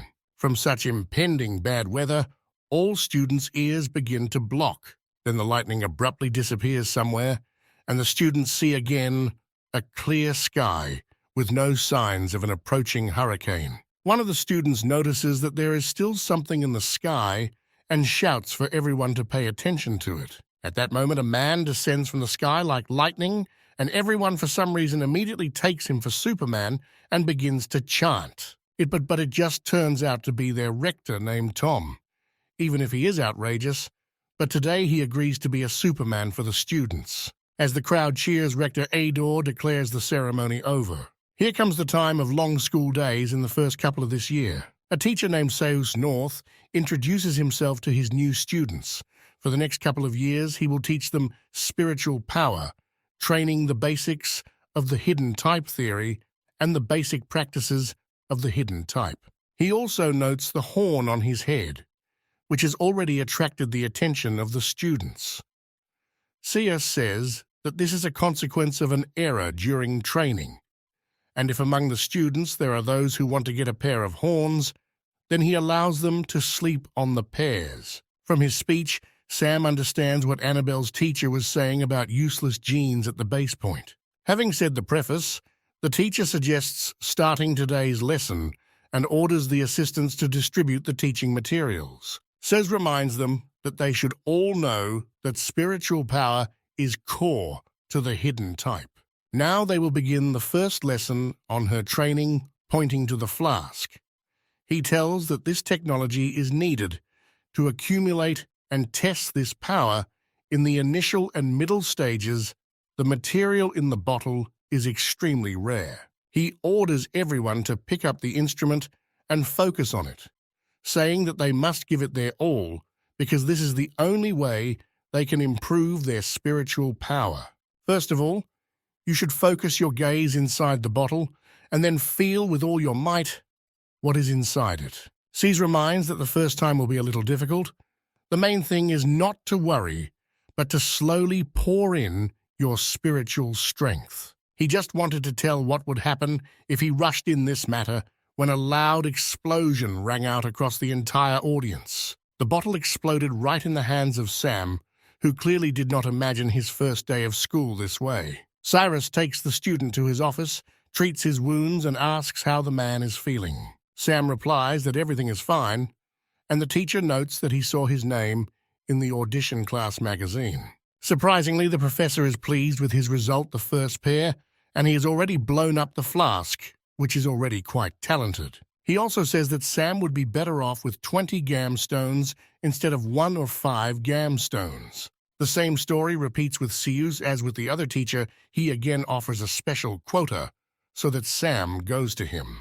But as before, the young man remains faithful to Professor Annabelle and refuses the teacher's offer, which clearly does not please Severus. Although this does not stop him, and he selflessly gives Sam information about unique methods of an exceptional type. Discuss all the issues and making sure that everything is in order. They decide to return to the classroom.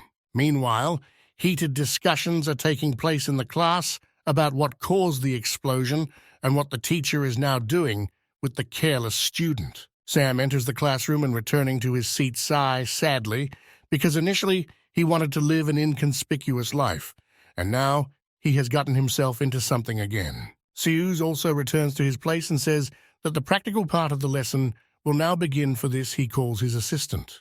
In a fashionable manner, the man greets everyone and says that his name is Dan Schneid. He is a first year of the Transcendental Type Speed class. Currently, he has already opened 3 chains of genetic abilities and has an E rank. The group immediately begins to whisper and say that at such an early age, this is already incredible. Seus wants to use an example to explain to students the main disadvantage of the hidden type and asks if anyone wants to become Dan's opponent. He warns that it will just be a little sparring and he might as well wear protective equipment. But to everyone's surprise, Dan says that he has only one condition: Sam Levin spar with him. The teacher is interested in why the choice fell on this particular student, and besides combat practice, is carried out voluntarily. Dan admits that since such a strong student appeared in the faculty of audition this year, he really wants to conduct a practical lesson with him. Sam is under pressure from all sides, because if he doesn't come out to spar, then everyone will consider him just a coward, but to everyone's surprise, one of the students also volunteers to try to practice. The young man introduces himself as Frank G., and he is the owner of 2 chains of genetic abilities of an exceptional type. Dan agrees to feed this guy first. He asks if the teacher agrees to their sparring. Severus agrees, and pressing a button on the remote control, they find themselves in an impromptu ring. He warns competitors not to overdo it. Even in exhibition, sparring you can get injured, so he wants them to be careful. The report is in, and the fight is declared open. Frank warns that he has quite powerful fire, and his opponent needs to be careful. But it looks like he should have been more careful, because Dan very quickly knocks his opponent down. To the surprise of the students, the fireball that Frank had been holding at the ready flew out of the ring. But Professor says orders not to panic and puts out the fire. Dan, sitting aside his opponent, says that in a real fight, he would already be dead. Frank wants to try again. They go to the corners again, and Dan says that this time he will give him 1 second to attack because the exceptional type is very troublesome in the attack. Having learned from his past mistakes, Frank realizes that he first needs to step back. The second round has begun. Mr. G keeps his distance and waits for his opponent to decide to attack, because then he will face a retaliatory blow. This time, the young man manages to dodge the enemy attack for a short time. But unfortunately, everything ends just like in the first round. Dan turns out to be faster and wins again. Cyrus thanks Frank for his participation and notes that using the example of this battle, they could observe what the main weakness of the hidden type is. The teacher invites others to try themselves in a duel, but Dan remembers that he never sparred with Sam Levinson. Sam decides that since his classmate says, "Wish like that, he wouldn't mind practicing with him too." Going down the steps, the hero thinks that this fight would have happened anyway. There is no point in hiding. Now he will teach this Dan a lesson in front of everyone. Let them know that it is better not to mess with him. While walking upstairs, Frank decides to warn Sam to keep his distance and mentions that his left leg is weaker than his right. While his opponent is warming up in the ring, Dan decides to record their fight on camera. Sam, noticing this, was only happy so he could see the in and outs of their battle. The fighters take their positions, and the next round is declared open. Dan attacks. First, Sam realizes that Frank was not lying about the enemy's speed. He is moving very quickly. But suddenly, before the enemy wanted to hit Sam, he seemed to disappear into thin air. An object resembling a pyramid hovered in the air for a second, and while Dan hesitated, it crashed right on his head. Having risen, the enemy cannot understand what it was, perhaps a spiritual incarnation, but do first student really study this. Watching the fight, Cyrus realizes that even though the technique was done roughly, Sam Levin's in his eyes is becoming a real genius. But Dan does not sleep, and flying towards the enemy, grabs his hand and kicks him in the face. Mr. Schneider does not hesitate and returns to his starting position in one jump. This is done to gain momentum again and deliver the finishing blow. Despite the fact that Sam, using telepathy, clearly sees all of Dan's attacks, his body is not able to keep up with his reaction. The hero already understands that he will have to spend all his free time on training. Despite Dan's variety of techniques, his telepathy can still pick up the trajectory of his movements. Sam launches a spiritual embodiment at him again. The enemy mocks, because he is sure that now he will not fall for this trick. But having dodged once, he did not expect that the blow would come from behind, and again his face would be crumpled. Jumping high into the air, Dan wants to throw a powerful punch, but Sam blocks. With hatred boiling in him, he continues to kick with all his might, and finally breaks through the enemy's defense. Sam flies to the side and hits his head on the arena dome. But even this is not enough for his opponent, and he again hovers over him and delivers the decisive blow. Sam turns out to be the loser, and Zeus hurries to stop the fight as soon as possible, saying that Dan has gone too far. Dissatisfied exclamations are heard in the audience. They do not like the cruelty shown by Mr. Schneider. Dan notes that the fight comes first, and then the training. Because they are genetically modified people, they will face a lot of dangers, so you always need to give your best. Sam, who woke up, also thinks so, but is his opponent strong enough? The young man says that if he has enough courage, he can see his opponent to the end. Only this time he would actually try his best to knock him down. Sam agrees to a rematch, but decides to check with the teacher. If this is combat training, then he can use all his abilities. Teacher Cyrus turns out to be not against the fight and gives the go-ahead. And Sam wants to know if in this case he can use his special ability. Dan just grins in response and says that there is no problem. The main character already feels that superiority is on his side and asks the audience for a couple of metal balls since he forgot his own at home. This comes as a surprise to classmates. Some think that the tone will use a bomb launcher. Marie, sitting with one of her classmates named Lily, asks to lend her necklace, to which she unconditionally takes off and gives away the jewelry. The girl is very grateful to her for this. Miss Sank runs up to the arena and hands Sam 3 pearls.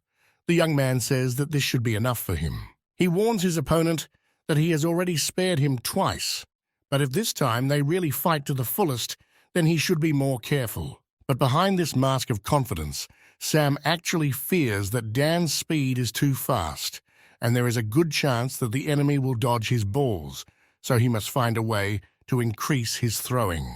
Speed Dan is already in position and also wishes his opponent to be more attentive. He takes off and rushes at Sam, shouting that he will beat him until his opponent gets up. At this moment, a spiritual embodiment is already flying towards him, aiming to cause damage to the enemy. But Dan manages to get his bearings and breaks his spiritual cone with a powerful blow, saying that now it won't work. Sam doesn't give up this time. He doesn't waste time on trifles. He's already creating a lot of cones. But even this is not a hindrance to the opponent. He again destroys each of the projectiles launched at him. In response to Dan's exclamations that he wonders how much longer his enemy will last, Sam releases another batch of charges. Mr. Schneider dodges the blows again, but he understands that sooner or later these cones will hit him, so he needs to somehow get out of this circle. He wants to win some space for himself, and therefore pushing off from the ground soars into the air now being. As he thinks in a more advantageous position, he shouts that Sam will not fool him. The young man grins and takes out his 3 treasured balls and is already preparing to load them. Undoubtedly, Dan is very fast for a prohibitive type, but without support he cannot be so nimble. The enemy realizes with horror that his enemy deliberately directed the cones along such a trajectory. Sam has already collected enough energy, and concentrating the power of his hand, he releases all 3 balls into flight. Dan is so unlucky that one of the balls flies directly into his groin with ultrasonic force. The enemy turns out to be knocked out, and now languishing in pain, holds onto his bells. The classmates begin to applaud and shout about how beautiful Sam made the teaching assistant. Zeus is not amused at this time. He conveys a message to the ambulance so that they urgently come in, since there is a student with a serious injury who may need surgery. The doctors quickly arrived and placed the victim on a gurney, making a preliminary diagnosis: a sprained ligament. The meniscus and the sovial membrane were seriously damaged. The rest will be known after the operation, but it is believed that even the operation can leave consequences. The medical worker asks Severus how it all happened. The teacher covers his face with his hand and replies that first of all, everything possible must be done to cure the student, and he will write a report on the incident. Later, the doctors agree and take the victim away. Frank decides to approach Sam, who is sitting at his desk, and find out if he regrets that he beat Dan up. But the young man doesn't regret it at all. If he had given in, he would now have ended up on a stretcher. Seuss informs the audience that there were some unexpected incidents in today's lesson, but it was quite educational. He believes that this should not be given much importance since they are freshmen, and after the next 3 months, any serious injuries will become a daily routine for them.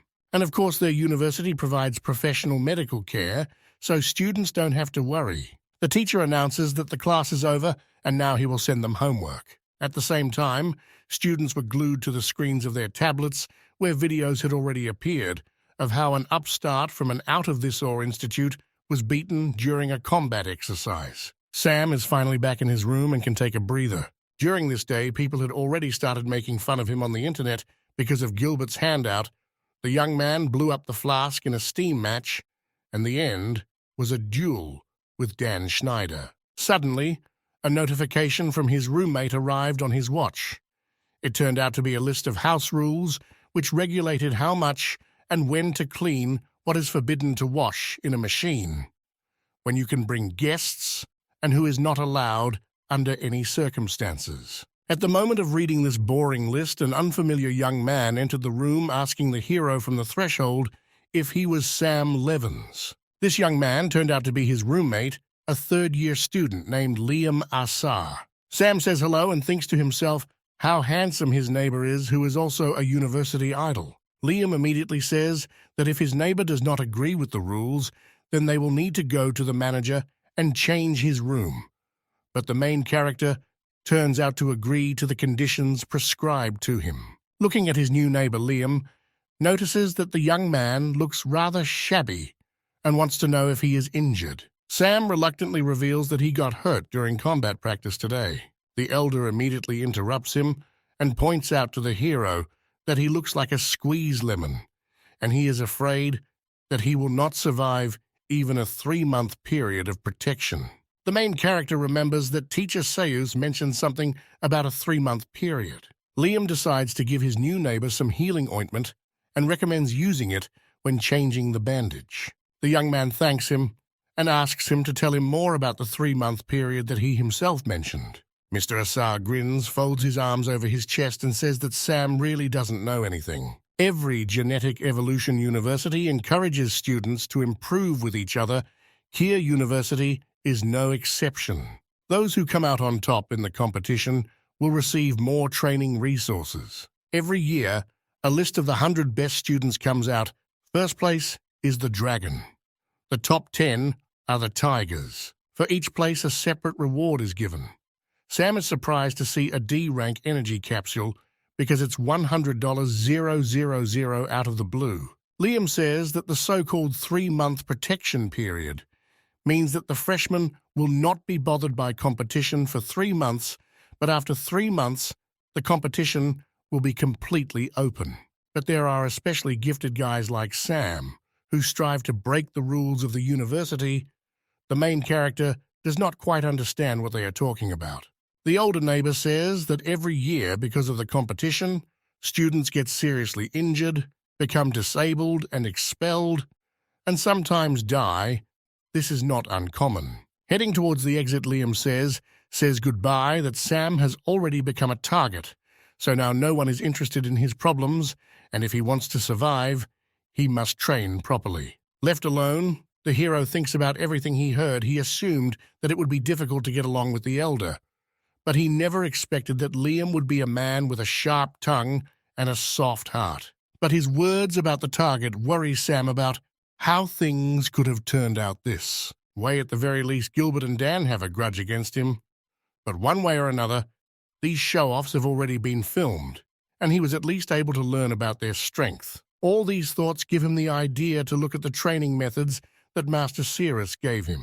Sam hopes that the methods will include skills such as affinity with metal. Finally, evening came, and the young man took a shower after such a busy day. Leaving the bathroom, he felt as if he had been reborn again. And he hears that the clock on his bed is starting to ring. Sasha is trying with him having answered the call. A comrade's angry speeches came from the receiver saying that he had seen posts on the internet with the crippled DN and wanted to know what Sam had managed to do again, while Sasha stated that the hero should contact the one who posted these videos on network and gives his number. The main character decides to go online and see what they write about him, and seeing how the whole story has been distorted to the point that he is threatening all the students of the prohibitive type and maiming people, Mr. Levins is shocked. With all the details simply left out to make him look bad, Sam decides to tell this senior that his posts are incomplete and that it is wrong. He contacts a student named Romeo Fritz, introduces himself to him, and informs him of his dissatisfaction.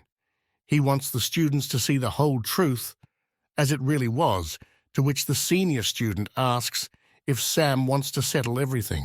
And he announces a price of $500,000. If he gives him that amount, then Romeo will agree to change everything in the posts. After waiting a minute, the extortionist bursts into loud laughter and says that he's just joking.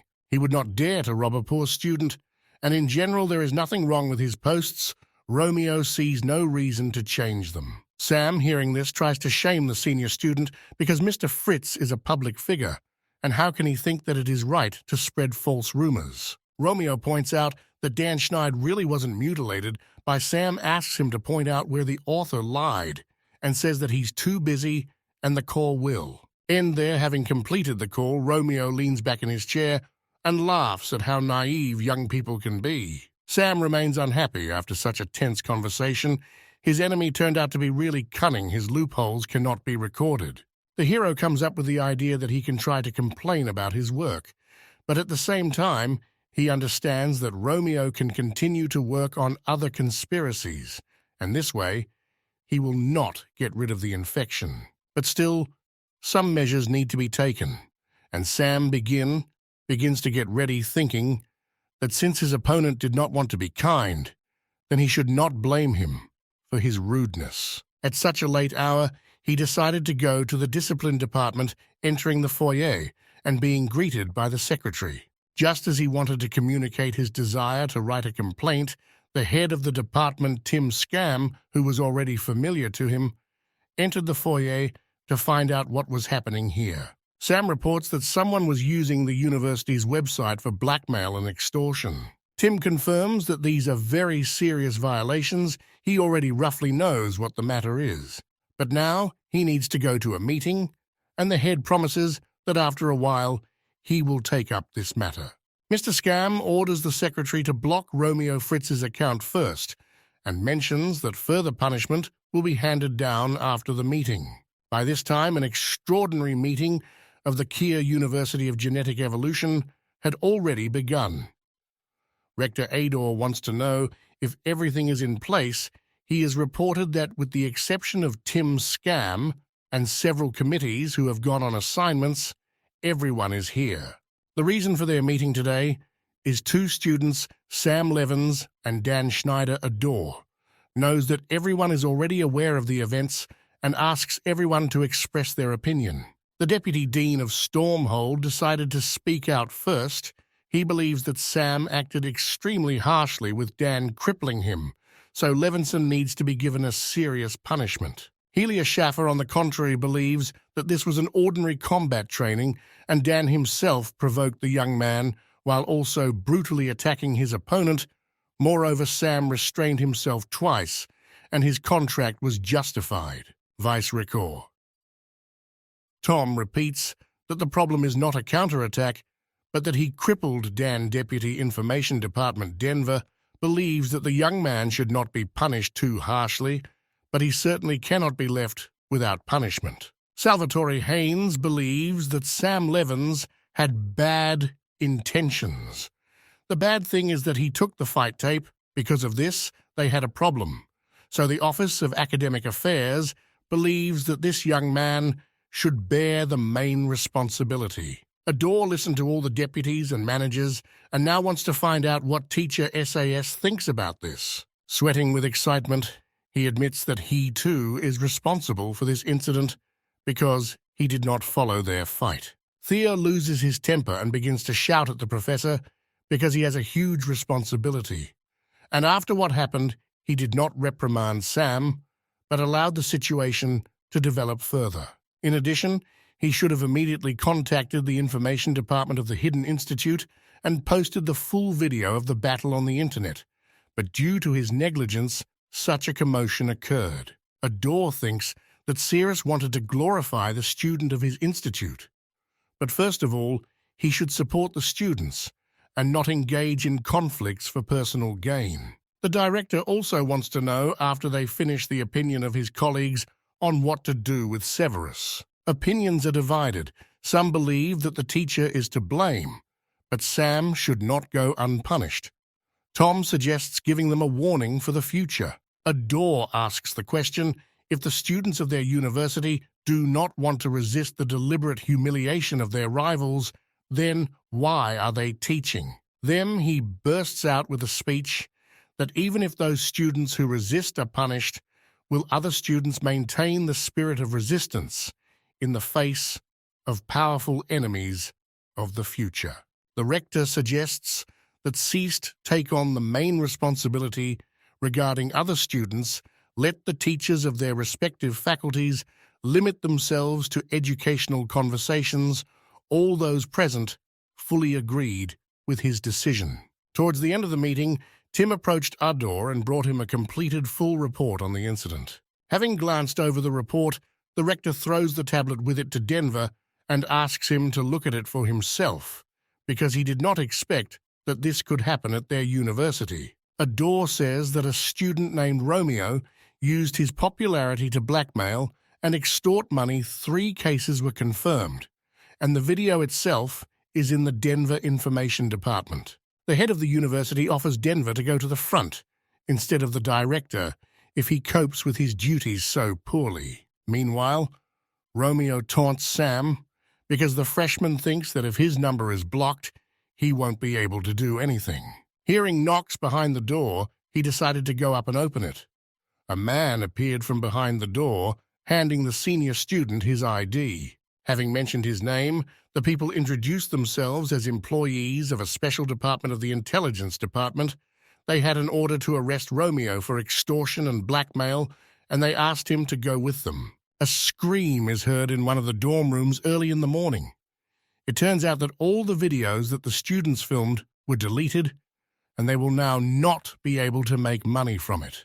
The students notice they are notified that they could be prosecuted for the video, and their use of blackmail and extortion. Professor Seuss is removed from his position as vice dean, and the university states that it encourages rivalry among students so they can create strong heroes. That same morning, Sam continues to meditate and persistently train his genes. Having finished, he falls tiredly onto the bed. The last 36th base point of the first level has finally been opened. Usually it takes at least 6 months, but he did it in 4 weeks. Sam feels that although his spiritual power has not skyrocketed, but the intensity has increased significantly, he is confident that in the next battle against Dan or anyone else, his spiritual cone will not break so easily. Jumping up sharply, he decides to test his skills and see the progress of telepathy he feels. That while his range is about 6 m, it is more than his room. Sam tries to look a little further, and now he sees the older neighbor's room. Right now he is training. The young man can even see his martial arts books, but to his surprise, he feels Liam's gaze turn to him, and Sam clearly hears him being called a bastard. Mr. Levinson feels as if he was thrown out of his visions. He does not understand how this could happen. Liam immediately comes into his room, clearly not liking the freshman's tricks. Sam tries to apologize to him, pointing out that he just tried it out of curiosity, but the elder does not listen to him and only notes that if in 1 month he exceeded the 4M mark, then that is not bad.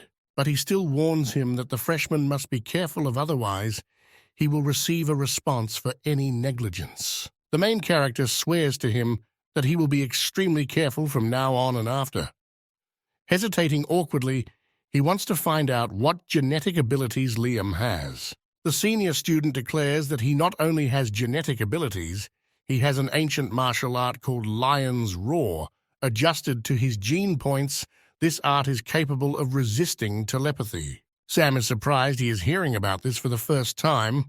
Liam says that there are many types of genetic ability ites. Also embarrassed, the main character asks his neighbor for a book that he saw he himself would also like to learn a little of his martial art. Liam agrees, but on the condition that he himself goes to the room to get her and bring her to Sam, reminding the neighbor that under no circumstances should he enter his room, much less spy on him.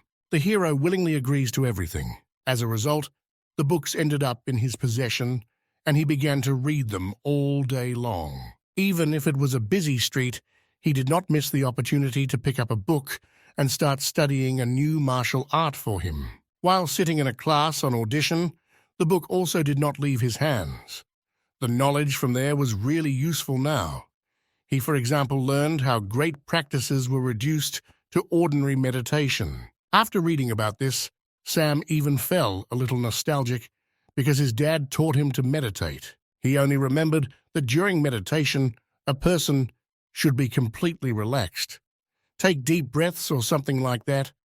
The young man decides that he will ask his neighbor about this as soon as he finishes reading the book. Suddenly, a classmate ran up to him and offered to go have a snack together, saying that he was treating him. Sam is a little embarrassed and says that he will probably be poorer with him. Hearing their conversation, the rest of their classmates also decide to join, because when will they have lunch with their already famous prefect? Sam, delighted at this reaction from those around him, agrees for them to all go together.